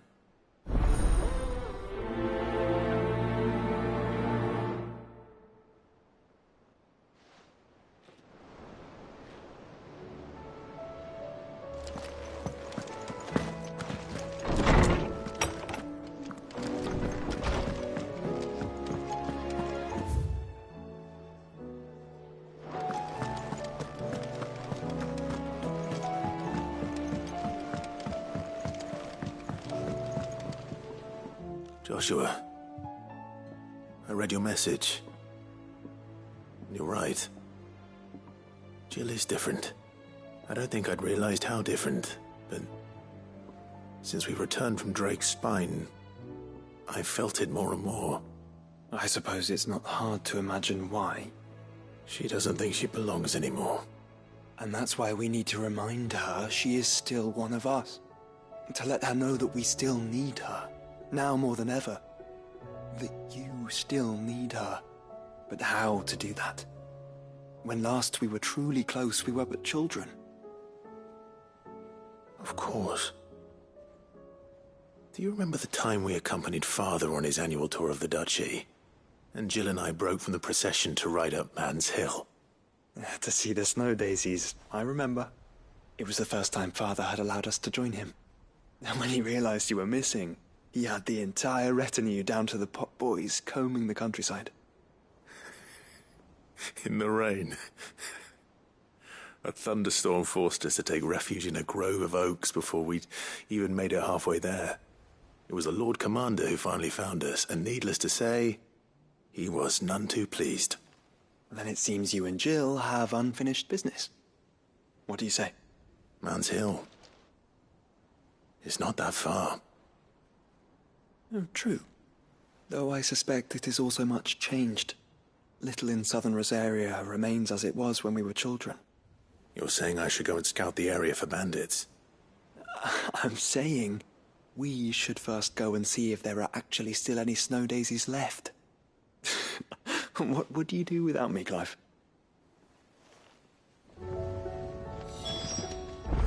I can't say my travels ever took me back to Man's Hill. I'm curious to see how it is fed.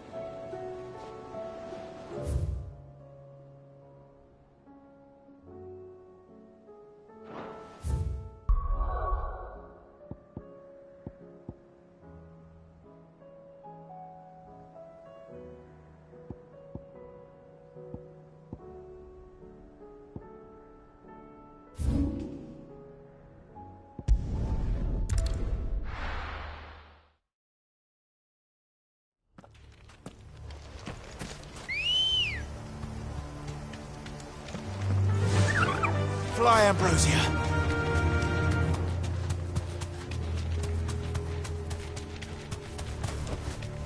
Be safe.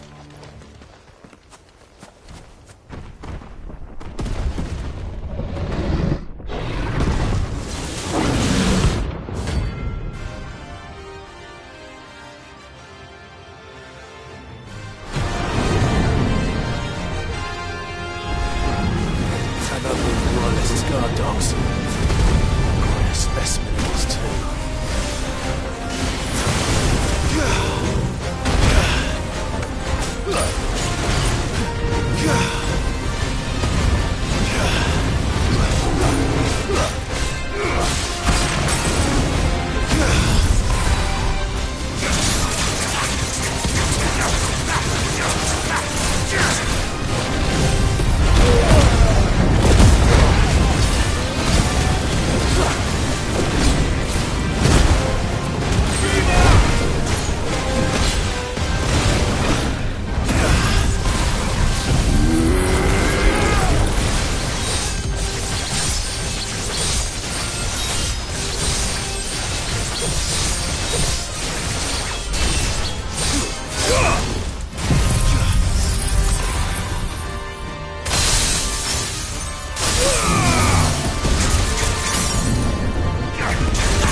It's over.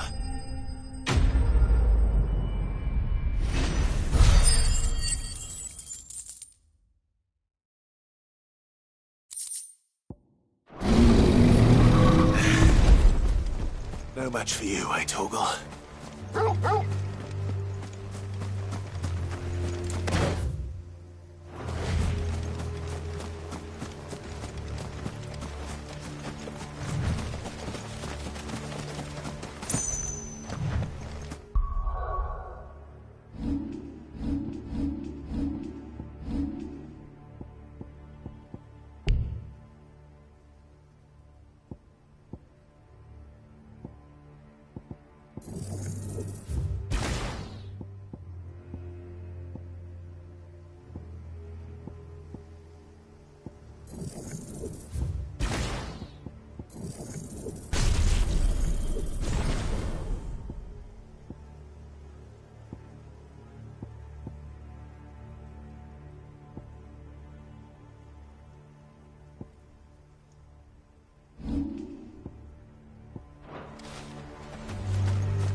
The entire village looks abandoned.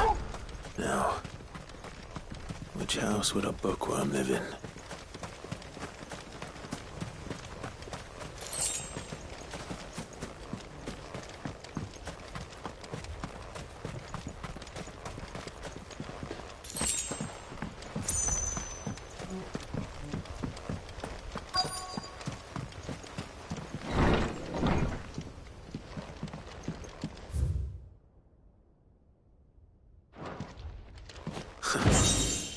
His interest was certainly varied.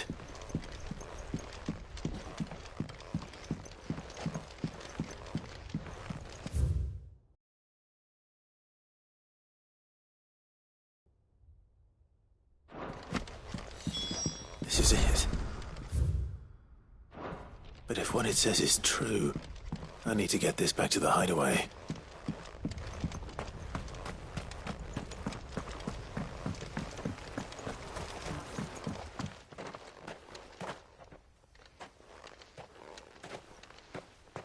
Leaving so soon, stranger? We've been watching you. From a distance, so to speak. Subtle. I know who you are. Then we need not waste time on introductions. Hand me the book. Leave it in our care and return to your life. Your care? Do you mean to burn it or bury it? That is not my decision to make. But by one means or another, its contents shall be removed from the common record. Then I'll have to politely refuse. I won't let you erase our history. Then we find ourselves at an impasse. Very well. The book can just as easily be pried from your dead hand.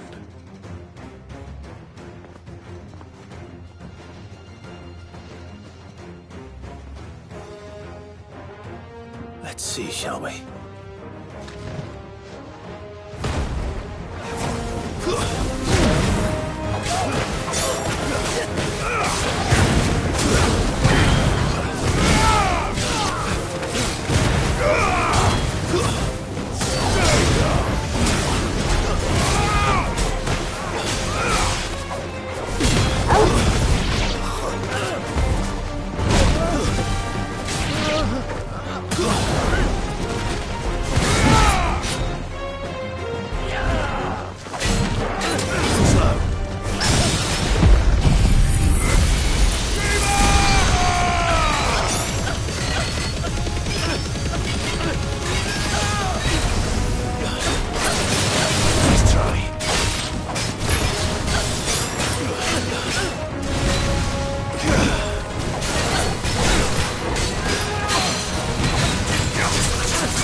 Impressive.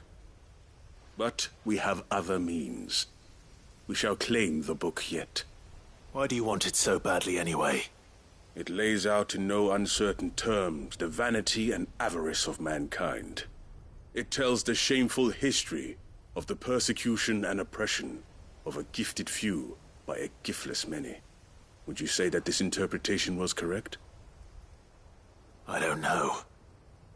You don't know. Your sword may be sharp, but your wits are dull. So let me answer for you. There is no correct interpretation of history. That a series of events took place may be proved beyond a doubt. But there can be no single, immutable explanation as to why they came to pass. It is a question of numbers and of belief. If enough people believe that a set of events occurred for a reason, that belief becomes the truth. So you're trying to control the truth? We are trying to protect people from themselves, from knowledge that would bring them naught but pain. That is all. You may keep the book, for now. The world is small. We shall meet again. Until then. Wait! Damn it. Let's get this back to Vivian. Perhaps she can explain what that was all about.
I can walk from here.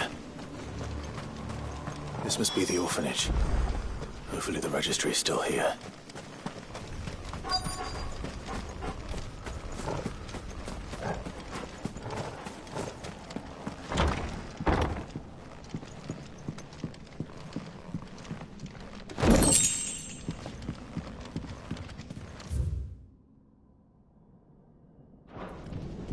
Disposed of.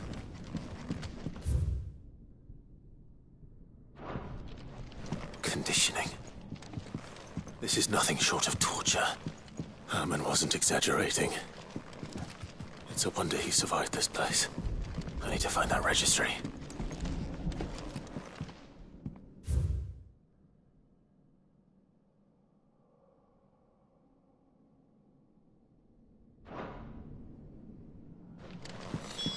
This reads like a suicide note. Did the director go through with his plan? There's only one way to find out.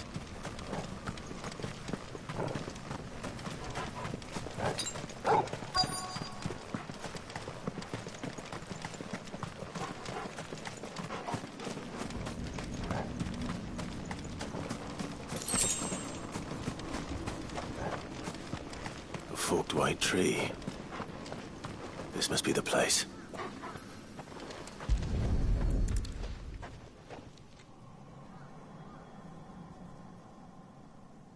Could he really be buried here?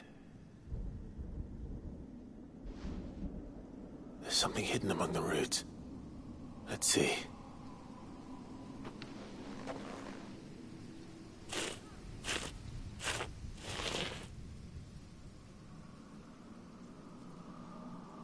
This must be the registry.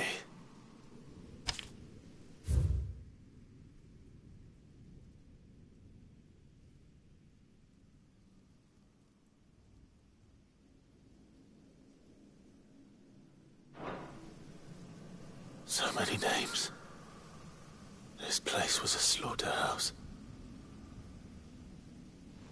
But where is the architect of all this misery?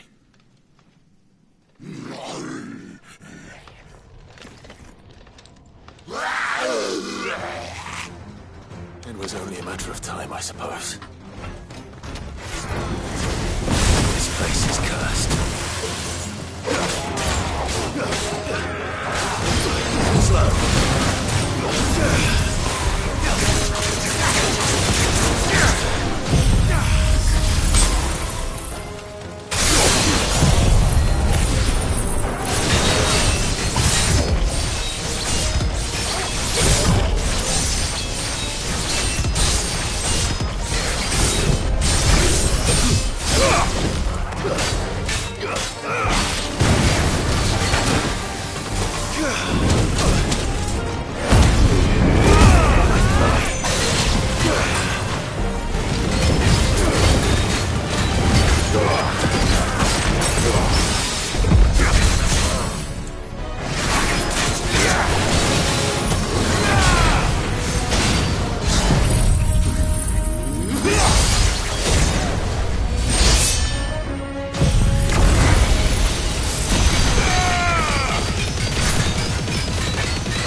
I'm done here.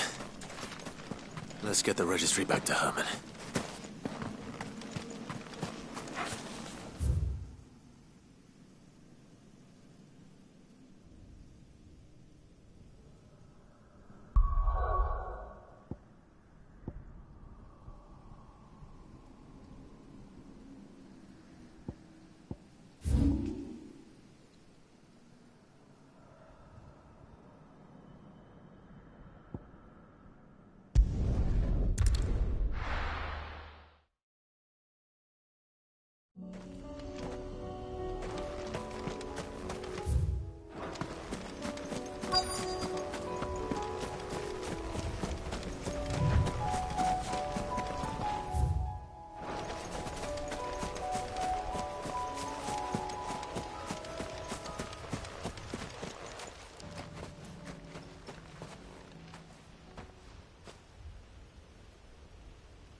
This is the place, but...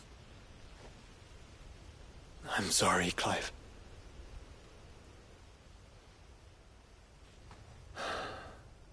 There's nowhere been spared. What do we do now? We keep looking. Man's Hill cannot be the only place where snow daisies grow. Perhaps, but... it's the only place I know of. Knew of. Then why not ask someone who might know of another? Someone at the backyard? To the hideaway, then.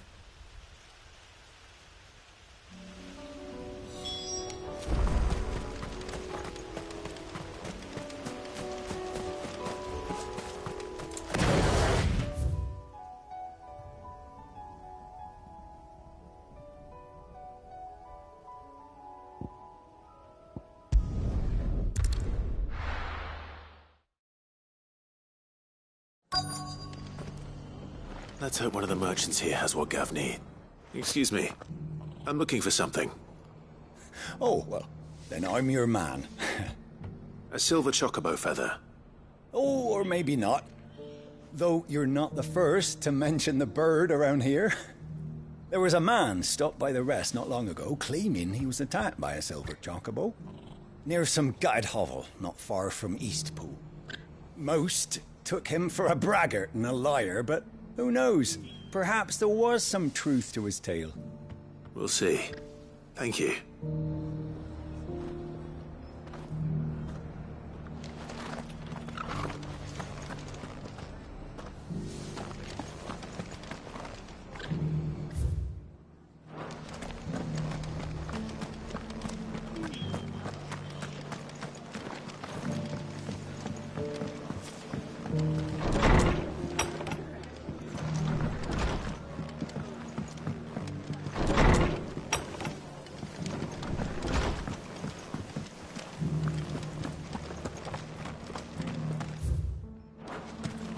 because the heavens have gone to rack and ruin.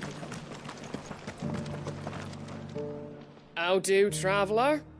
You've the look of a man who could do with a new whetstone. Or perhaps a bawdy etching of the Vicereine.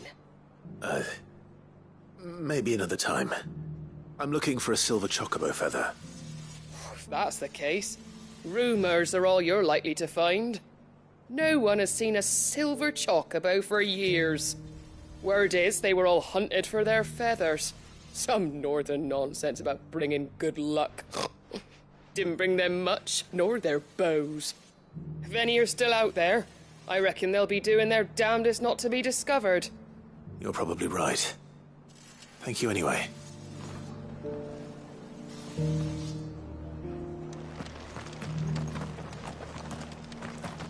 I've got greens of all shapes and sizes.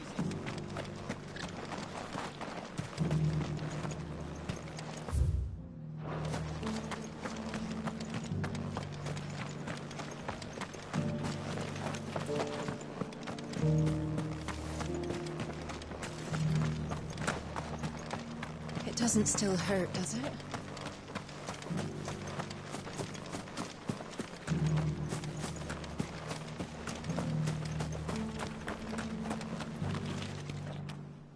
Can I help you with something? You wouldn't happen to sell silver chocobo feathers, would you? I deal in fruit, not fancies.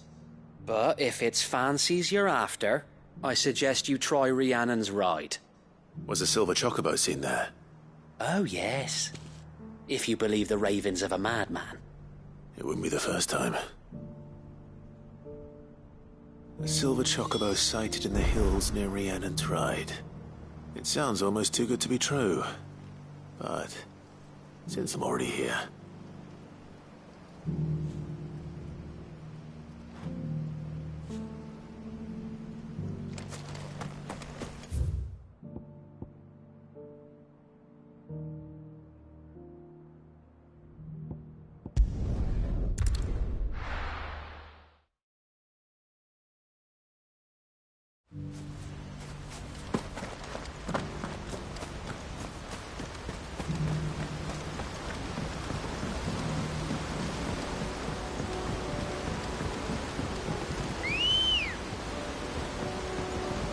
Let's go.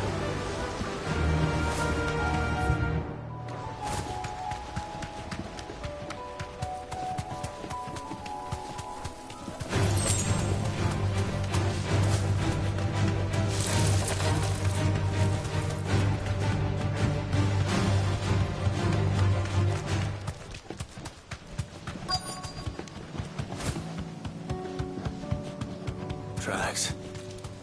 They're not left by bandits for a change.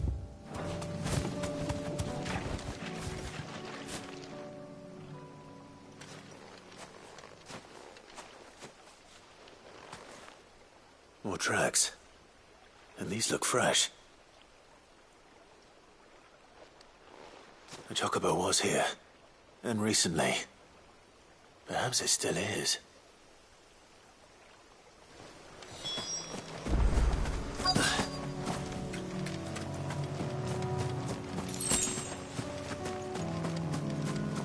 I don't hear anything.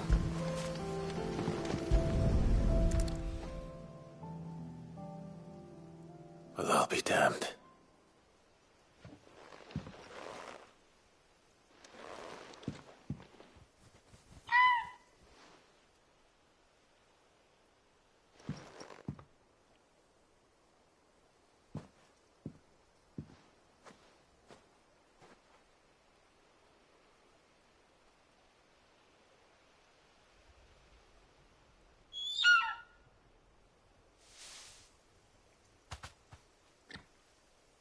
It's all right. I'm not going to hurt you. Just borrowing a feather for my friend.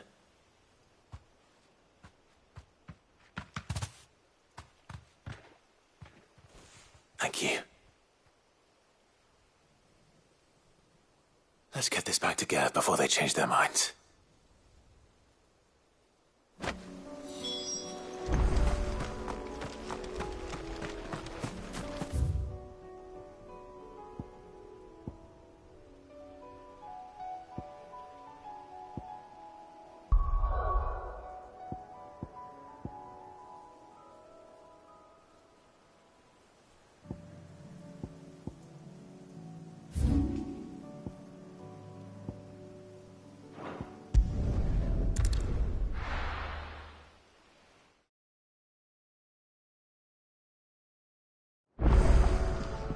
Let's hope one of the gardeners knows where to find snow daisies. It was no trouble. Clive, you're back. How'd you get on? Any luck? Any luck, you say?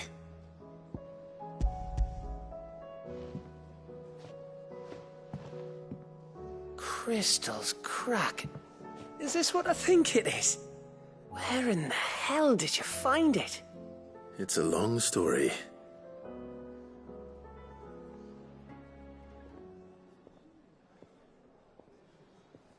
Right there on the road to Eastpool. Who'd have thought it? Everything up there's been abandoned for years. The empty cabin made for the perfect shelter. Though I fear my presence may have forced the poor creatures to look elsewhere. Don't blame yourself, Clive. The Blight's right on Eastpool's doorstep. They'd have had to move on before long, even if you hadn't have turned up. They'll find a new home. Trust me. After all, that's what us endangered animals do. Anyway, what matters is, you managed to nick us one of their quills before they could run off. And now all that's left is to fix it to the carving. I didn't know you could carve. Reckon there's a lot you don't know about me. Like the fact I'm as good with a whittling knife as I am with a sword. And that bone Ember gave me's a dream to work with. What did you say it was from again? An Avis? But it weren't your Avis, Sid. I slew one of my own at last. So all those long nights in the pit finally bore fruit. I'm proud of you, Ember. Don't speak too soon. I ain't done my trial yet. There we go.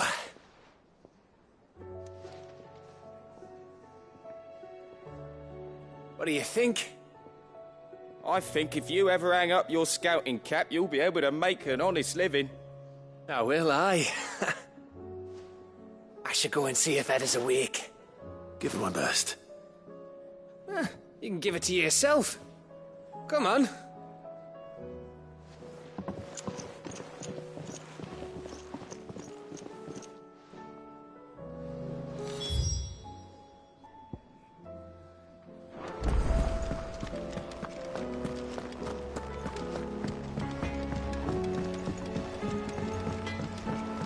Say what you will.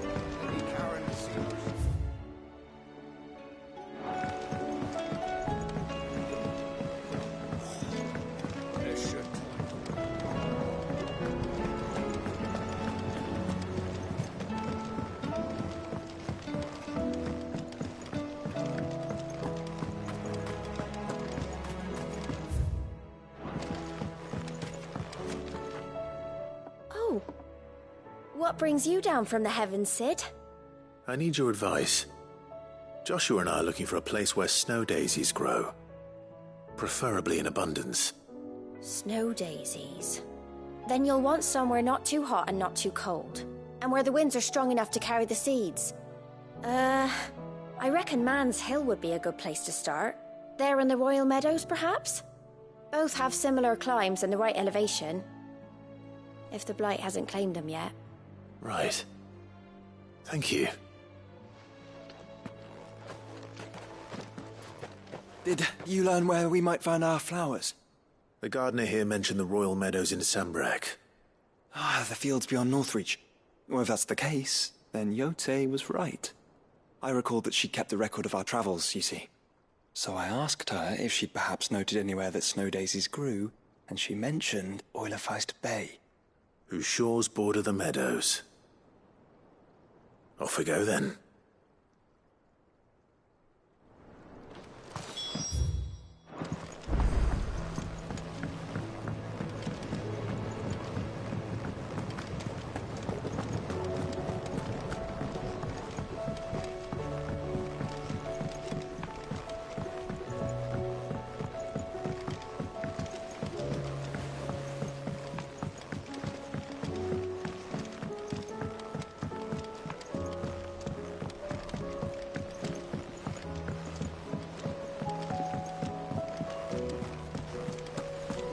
It'll tell us about his adventures in Ash.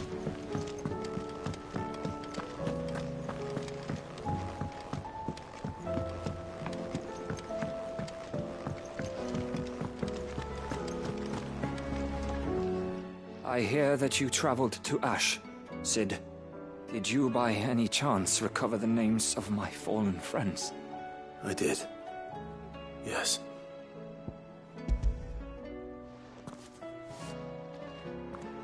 If I may, the bearer registry.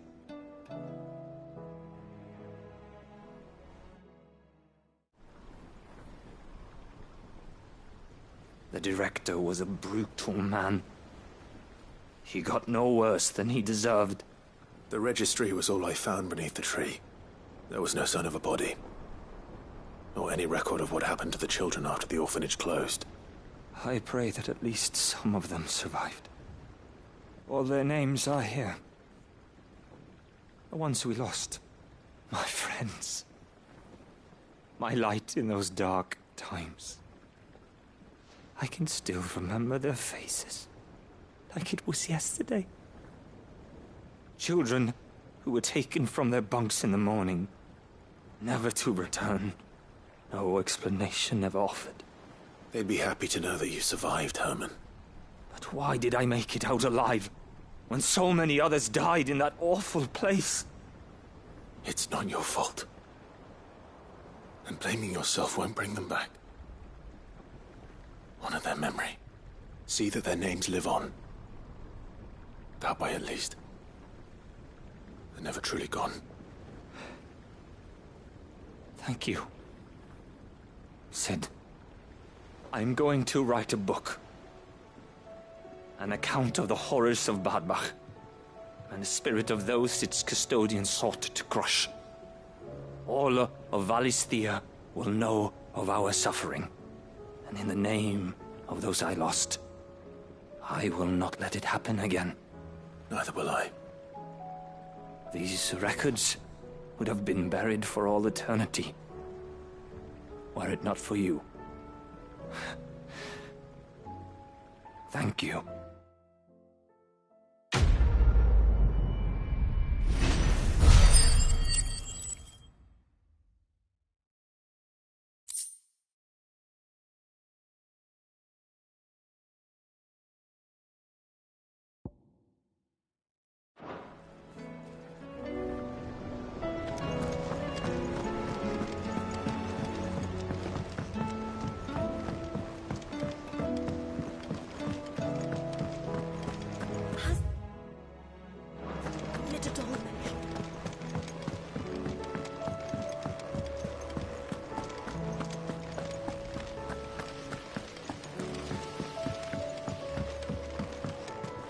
I was just about to go in.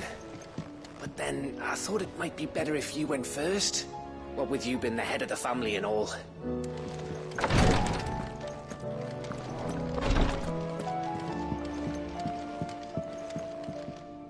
Ah, me lords.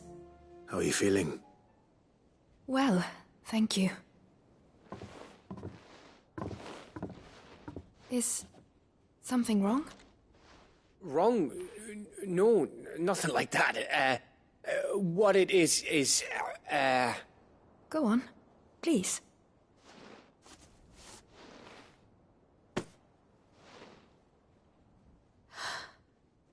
It's beautiful. Did you make it? We did, aye. It's from all of us here at the Hideaway. Your new family, like. It's a good luck charm. We may come up north when a band's on the way. I mean a baby. To let him know that they're part of the family too. Oh, I hope you like it. I don't know what to say. I thank you, my lords, for everything. If there's anything you need, just let us know. I will. Clive, fancy a swift off? I'm thirsty. I could be convinced.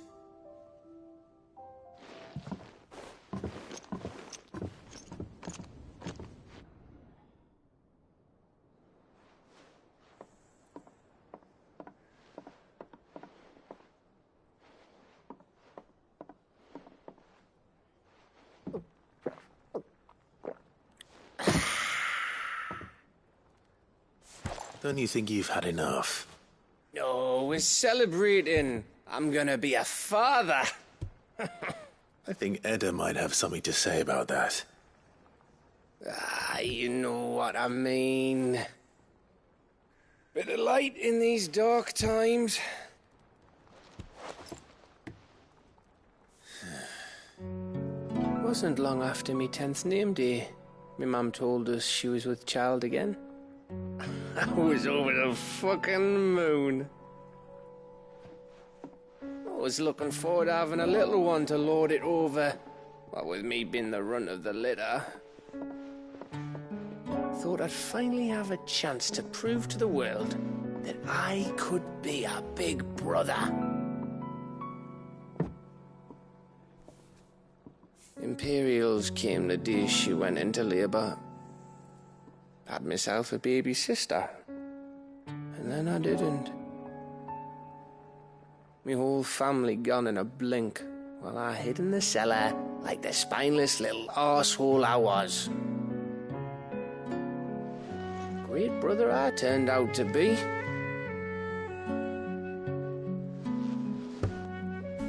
I'll never be a leader.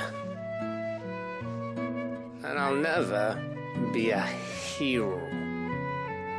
I'm just a daft little dog who comes running when his master calls. I'll never be like you, or Sid, or Jill, or even Torgal. Have you finished? Maybe.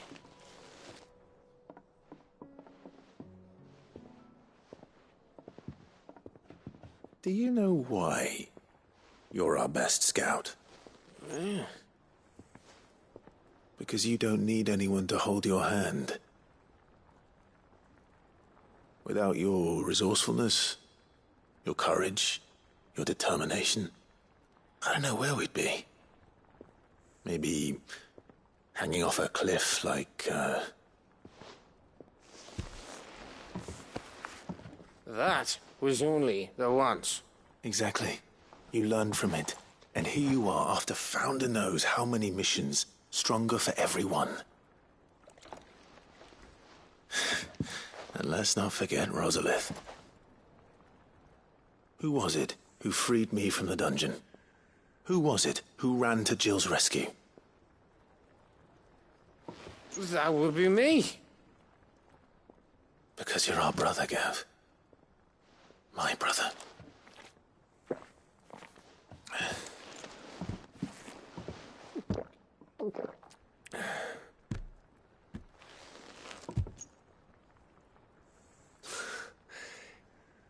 Your brother.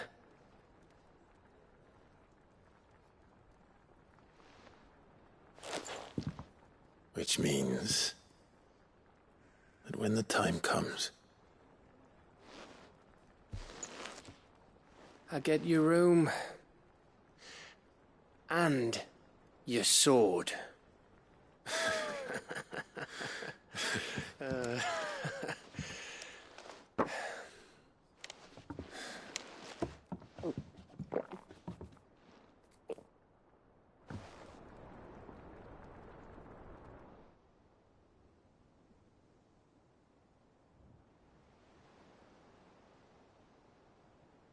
I may have had one too many.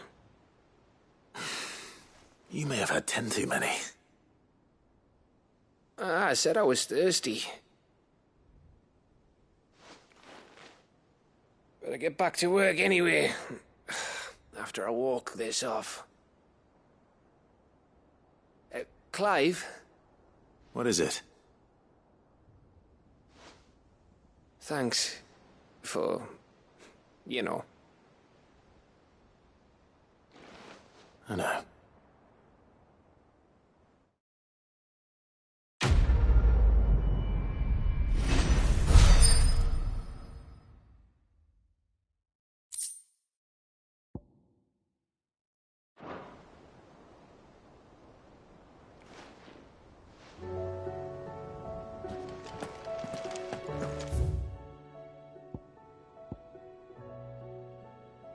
Do you think they'll come back?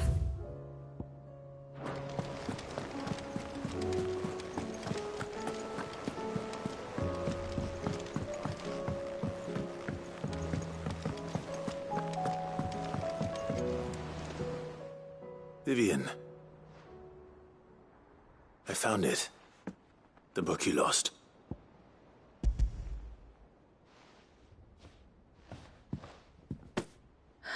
You found it. Thank you, Clive.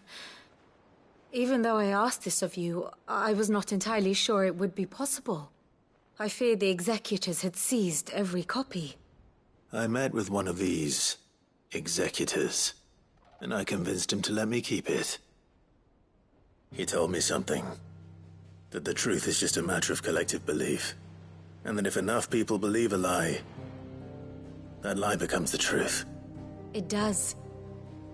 But it also means that the truth is not immutable. That it can be changed. Provided that those who wish to change it can convince enough people that their perspective is the correct one. As the sad history of the bearers proves. You said that the book inspired you to become a scholar. It did. Or its author, rather. She was a heretic, you see. A firebrand and a dissenter. A gallows stood ready for her in every corner of the realm. And by shunning society, or perhaps being shunned by it, she stumbled upon a truth so potent that an entire realm trembled at the prospect of its utterance. I, too, have always felt somehow set apart from the world of men. A stranger to my own species. She taught me that my solitude was not a curse, but a gift. And that, though my journey to the truth might be a lonely one, what I found at my destination would be more than worth the cost. Do you still feel that way? That you're not one of us? Honestly, I'm not entirely sure anymore. Since coming to the hideaway, I find my thinking somewhat clouded. Perhaps the result of studying mankind from a rather closer perspective than I had intended. But the more I study, the more I find value in this perspective. In looking not from the outside, but from within. So if you'll permit me, I'd like to continue my work here. Remember, Clive, when enough people believe, belief begets truth. Give the men and women of this benighted world the gift of truth. Make them believe in you, as I do. I'll try, Vivian. I'll try.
It's usually me making demands of Hippocrates. I wonder what this is about.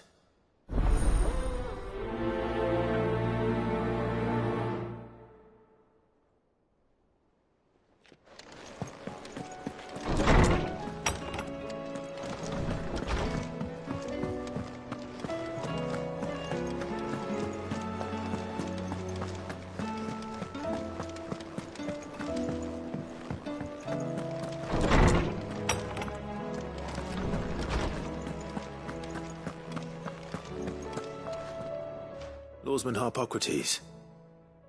I received your note. Ah, yes. I expect you're wondering what this is all about. You spoke of making amends with Dion. But I can't imagine what for. Then I should begin by telling you that I was once his tutor. This was some years ago, of course, before I joined Sid in his hideaway. At that time, I was counted among the foremost scholars of Oriflamme, and was accordingly invited to the palace to supervise the young prince's education, all to ensure that the future emperor had a firm grounding in, well, everything an emperor should. History, religion, commerce, government. Alas, our time together was cut short when Dion left to join the Dragoons, his studies no longer being deemed necessary. I had not expected to meet with him again, least of all here. Have you spoken with him? No, I have yet to find the right moment. His Highness always seems so preoccupied, especially when alone. I would not wish to disturb his ruminations with idle words of greeting, not when I know he dwells upon the evil Ultima had him commit in the Dominion. The guilt weighs heavily on him, I know. But as you say, that was Ultima's doing. Surely you can't blame yourself. When I first met him, it was not guilt, but his people's expectations that weighed heavily upon him. And I did nothing to ease that burden. He bore it alone, until the day he could not bear it any longer. It is one of my greatest regrets that I only ever offered him my wisdom, when what he truly needed was friendship. The blame for Dion's transgressions lies not only on his shoulders, but on mine. I see. I'm ready to help you in any way that I can. Then I beg that you bring me a wild wyvern tail. Apothecaries across the ages agree that even to glimpse such a flower is to be granted inner solace. Fabulists and fraudsters all, of course. But there is oft a seed of truth to be found where even the most outlandish opinions align. Well, it can't hurt to try. Where can I find this flower? And how will I know it? You have seen cultivated wyvern tails before, I trust. The lily-white blossoms from whose roots the poisonous ink for the brand is distilled. Well, those which grow in the wild differ only in their purple hue. The harsher the environment in which they are raised, the deeper the color. There is a waterfall in Rickmal's roost across the strait, where the flowers once grew in abundance. Whether they still survive there, I know not. But try as I might, I can find no likelier location. It's all right. I'll find you a wyvern tail one way or another. Thank you, Clive. And please, be safe.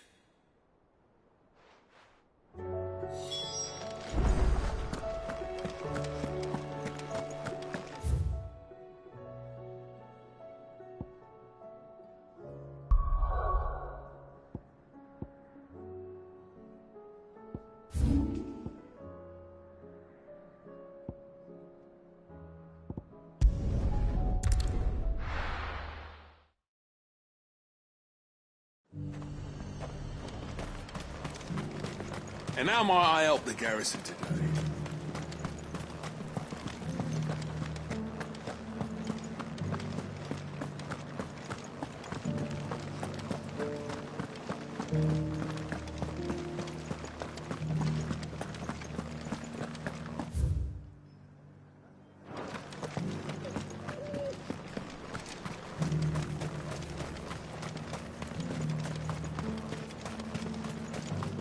The Duke has pledged.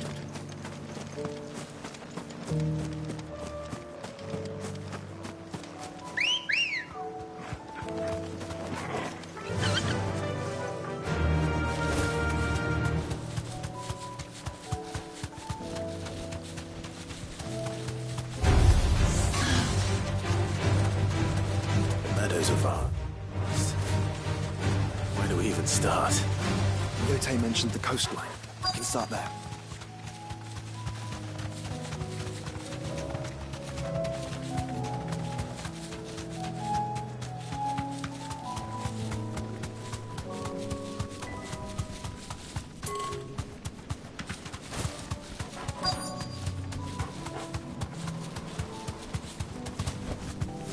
Be safe.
See them? I do.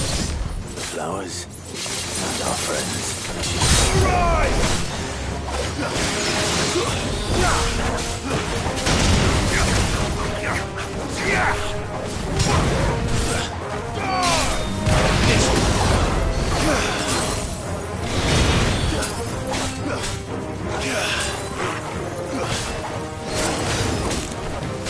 Nice try.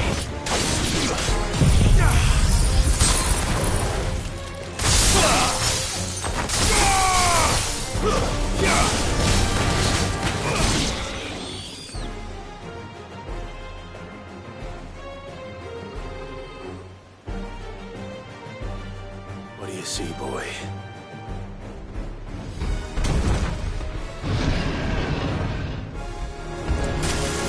Let's hope this is the last one. Only one way to find out.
That was harder than I expected.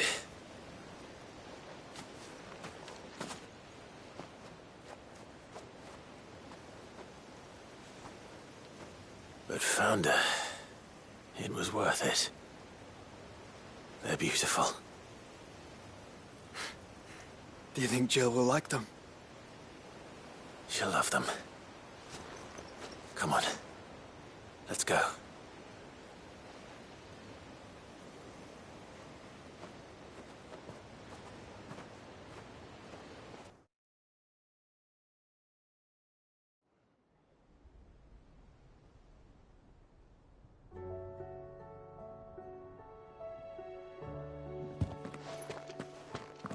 It appears my work is done. The rest, as they say, is up to you. Well, you and the skies. We wouldn't want another thunderstorm now, would we?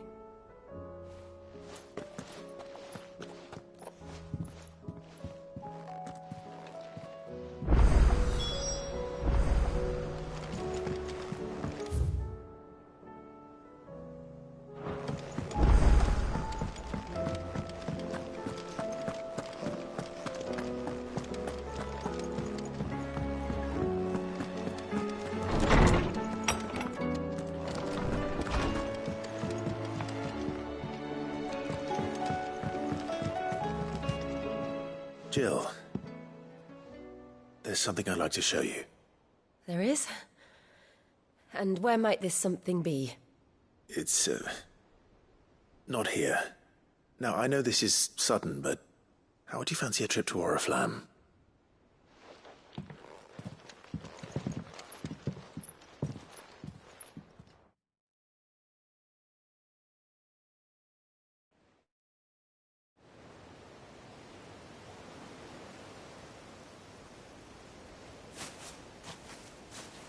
There are so many. This is what you wanted to show me.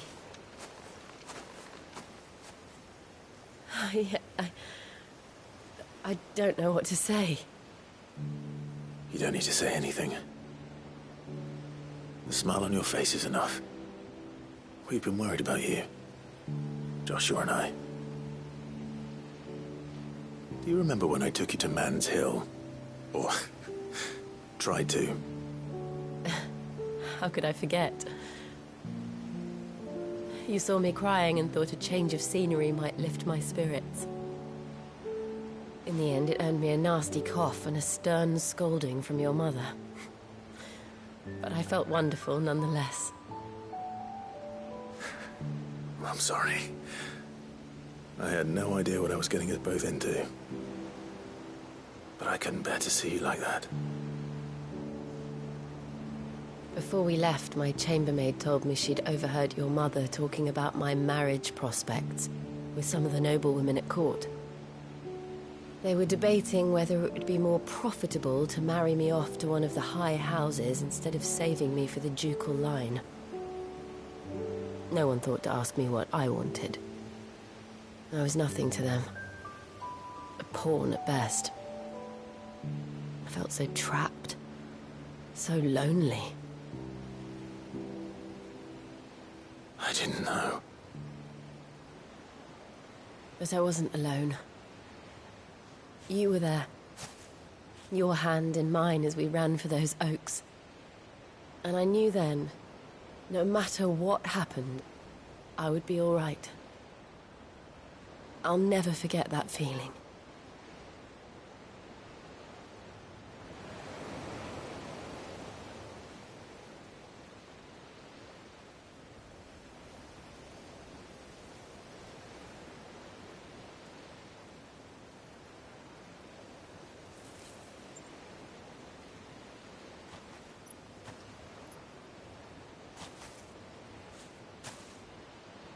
Before we broke camp, the morning after the storm, do you know what I did? No? What? I slipped away from my governess to climb the tor. And from there I saw a sea of petals, all reaching for the sun. And I realized that no matter how terrible the night, dawn would always come.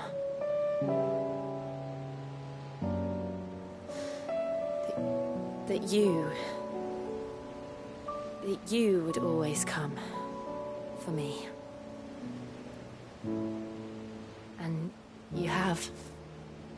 Again and again.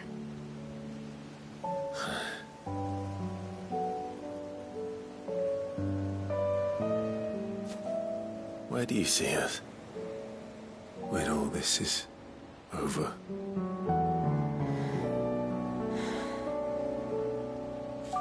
I don't know.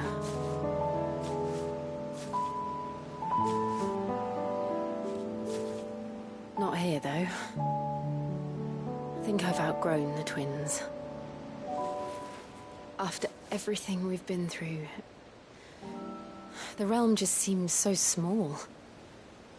I'll need some space to spread my wings. Then that's what you'll have. And I'll stop at nothing to see that you do.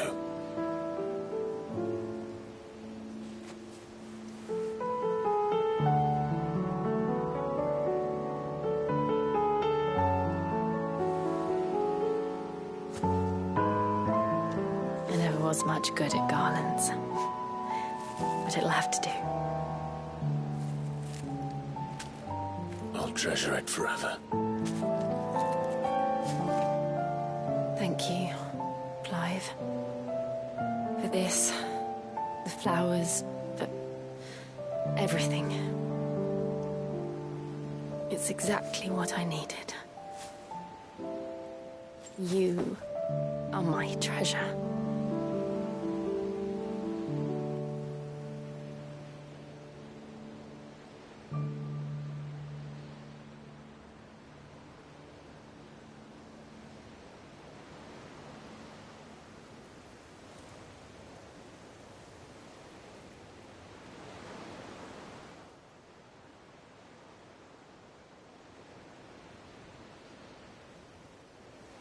We should probably be getting back.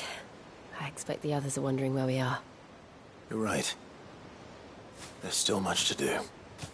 And we'll do it together.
Let's go. Yeah!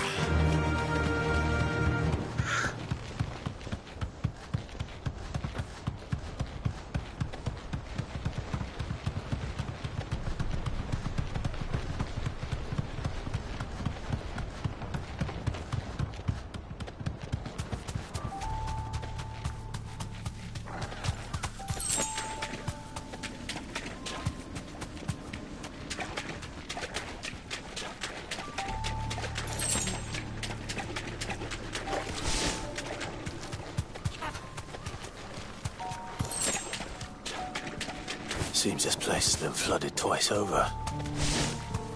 Purple flowers blooming next to a waterfall. Shouldn't be too hard to find.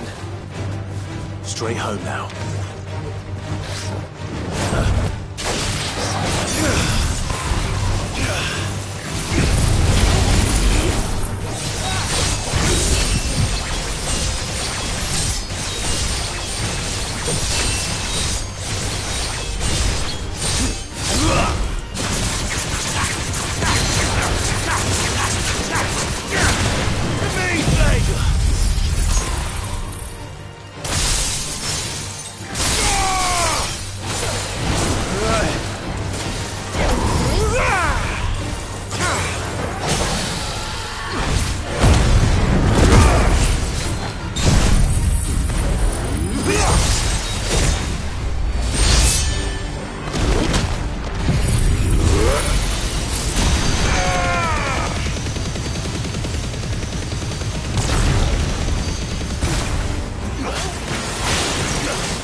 Might as well pick enough for a bunch, I suppose.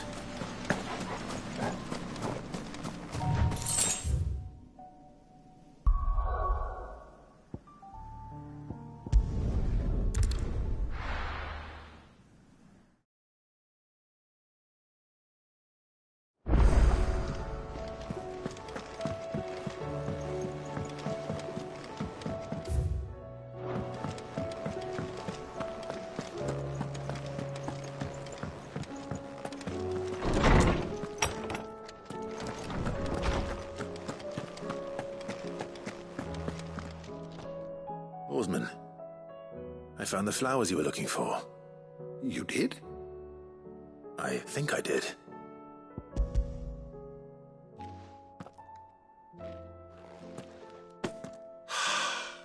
You did indeed.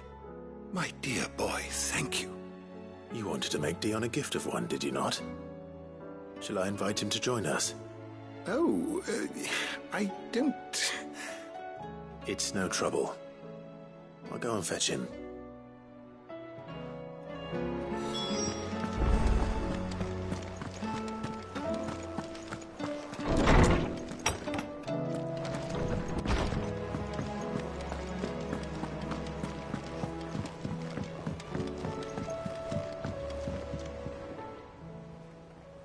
Your Highness, would you do me the honor of accompanying me? No. It is time, then. No. Only to the shelves. Our lawsman has something he'd like to give you. Master Harpocrates? No. I dare not show my face before him. Not after everything I have done. I have taken countless innocent lives. And ruined countless more. All because I was weak. I have sworn to atone for my crimes or die in the attempt. But were I to meet with him again, and see in his eyes what I have become, I fear that my resolve might falter. Then that is all the more reason to do it. Test your resolve. Prove to yourself, and to him, how strong it truly is.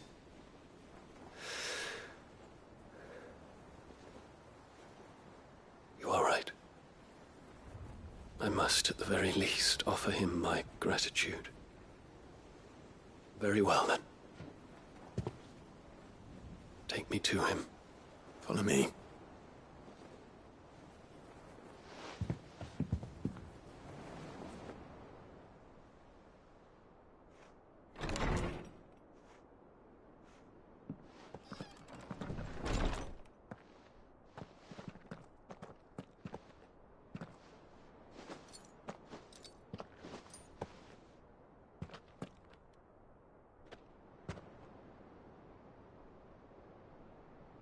Even now, I hesitate to approach him. What must he think of me? You'd be surprised.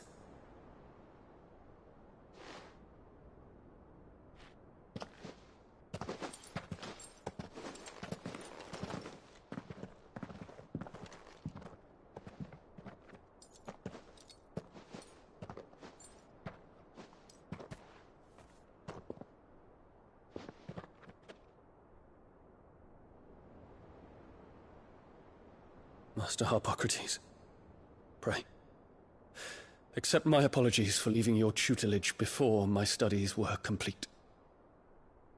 Your lessons opened my mind to a world quite unlike the one I had imagined from within the gilded confines of the palace.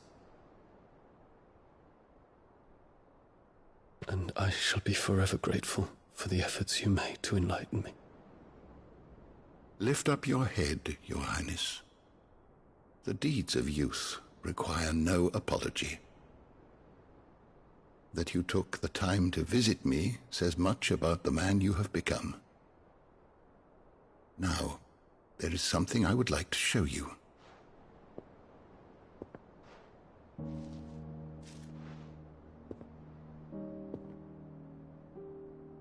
Is that a wyvern tail?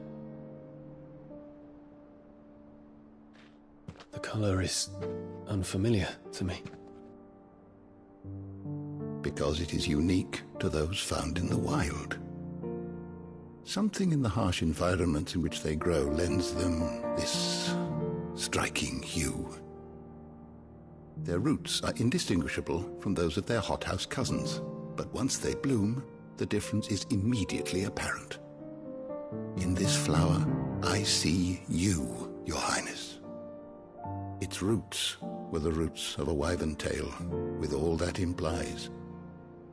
But they do not define it, just as yours do not define you. I want you to have it, that it might remind you of this truth.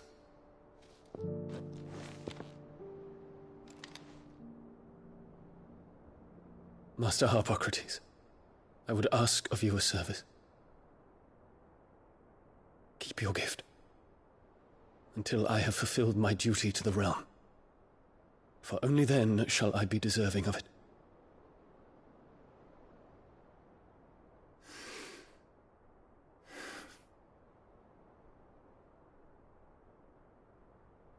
As you wish, Your Highness.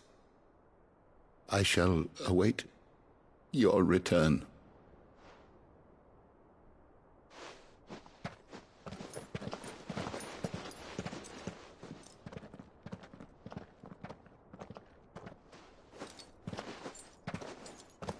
Our roots do not define us. No wonder my stepmother didn't like him. For reuniting me with memories I had thought long lost.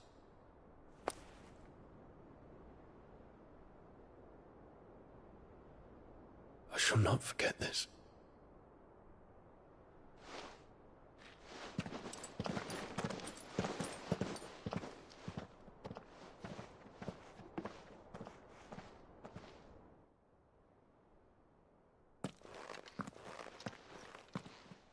Thank you, Clive. Were it not for you, I fear I might never have found the right moment to speak with him. Not to mention the wyvern tales. I shall plant their seeds, that I might not disappoint His Highness upon his return. I hope the soil in the hideaway is to their liking. Why, these flowers bloomed in the bleak, black wastes of Waloed. I'm sure Nigel's yard will suit them to a T.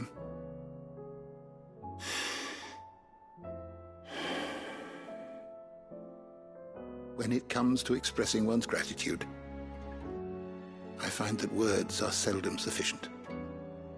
Here. What's this? A stolas quill. Or more precisely, my stolas quill. 'Tis said that an owl's feathers are steeped in the wishes it hears over its long lifetime. All those words just waiting to pour out onto the page. So consider this my wish for you. That one day you may put down your sword and pick up that pen. Well, when that day comes, I'll certainly have a lot to write about. Thank you, Harpocrates. It shall have pride of place in my chamber.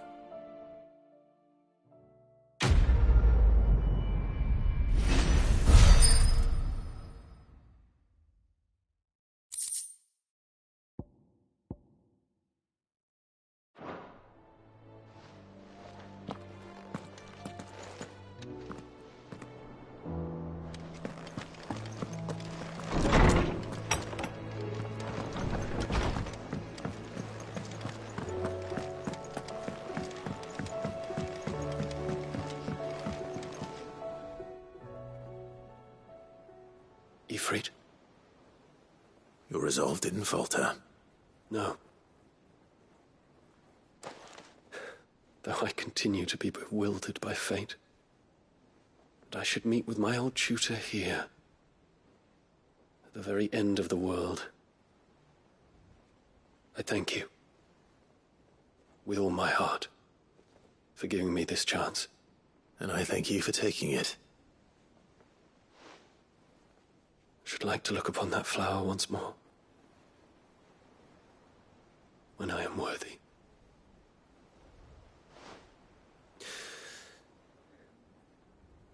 I stand ready to leave for Origin at your word. Make Griga go with us. And see us safely home.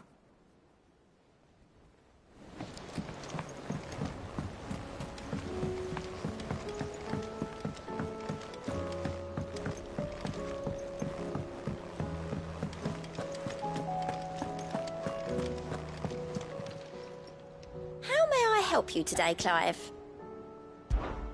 Is everything we've received and everything promised?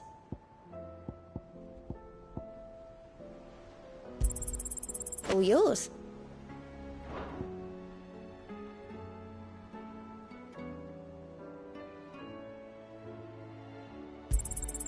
Here you are. Best of luck out there, Sid.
And how might I help the garrison today?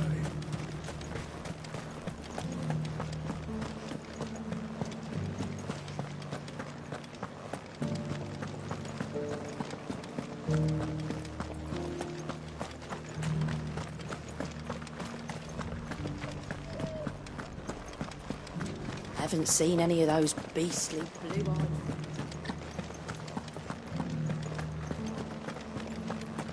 Do be careful. I will.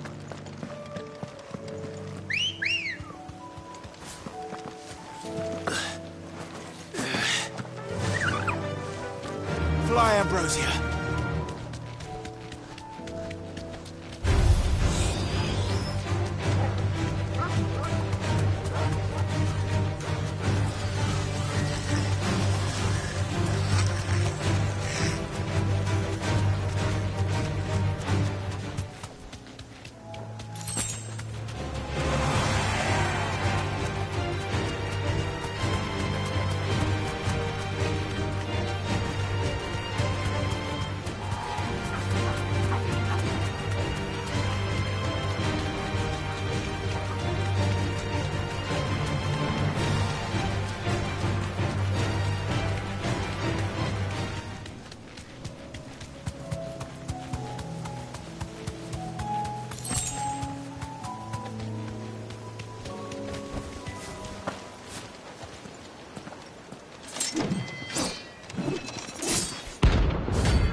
Doesn't look like he's willing to listen.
Damn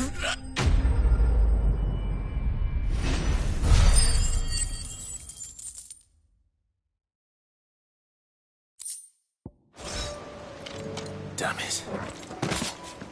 Dion would have been glad to have you back at his side.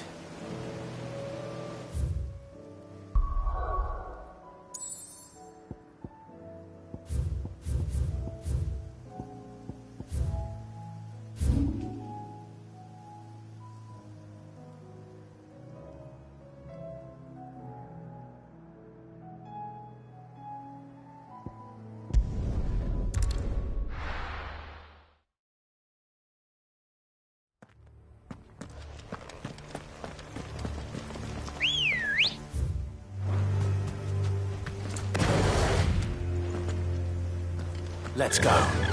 Fly, Ambrosia.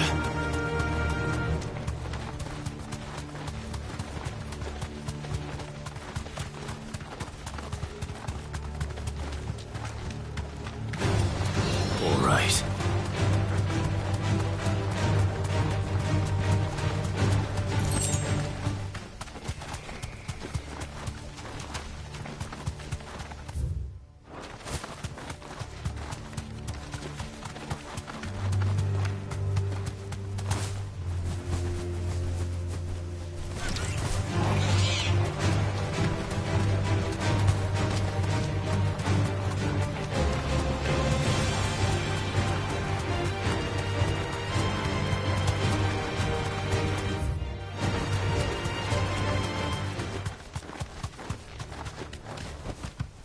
That'll do, girl.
Rest in peace.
Clive. Here you go. Always something in there.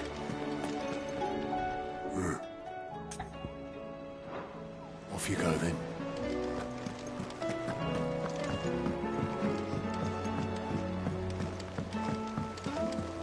There's something about it.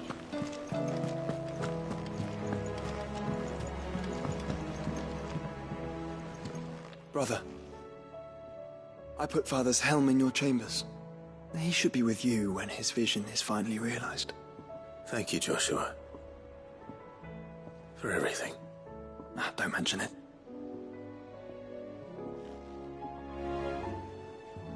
Clive. To the end, brother. Do you think they'll come back? One of these days. One of these days, I swear, it's gonna be me who drinks you under the table. If by under the table you mean retching on my boots half the night, I reckon one of those days was yesterday. Ha ha, you think you're so funny. But just wait till we crack open the bottle I left in your chambers. That stuff's strong enough to burn the horns off a behemoth. Sounds like I'll be needing some new boots.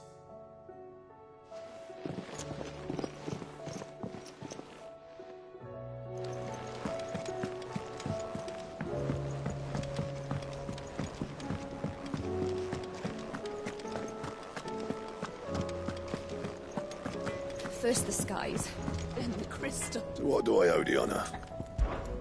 Not saying Fordian, do you? Should last you a good while.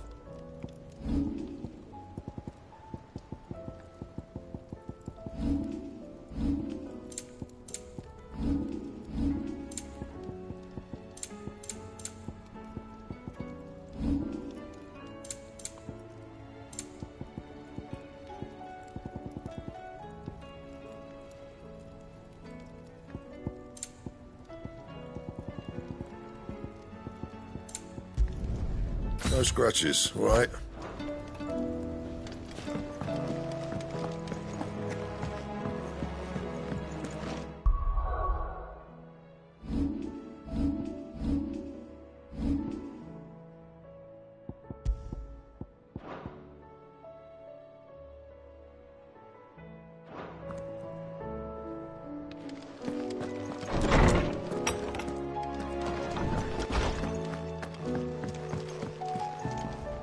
What is it, Clive? You can all be strong, Clive.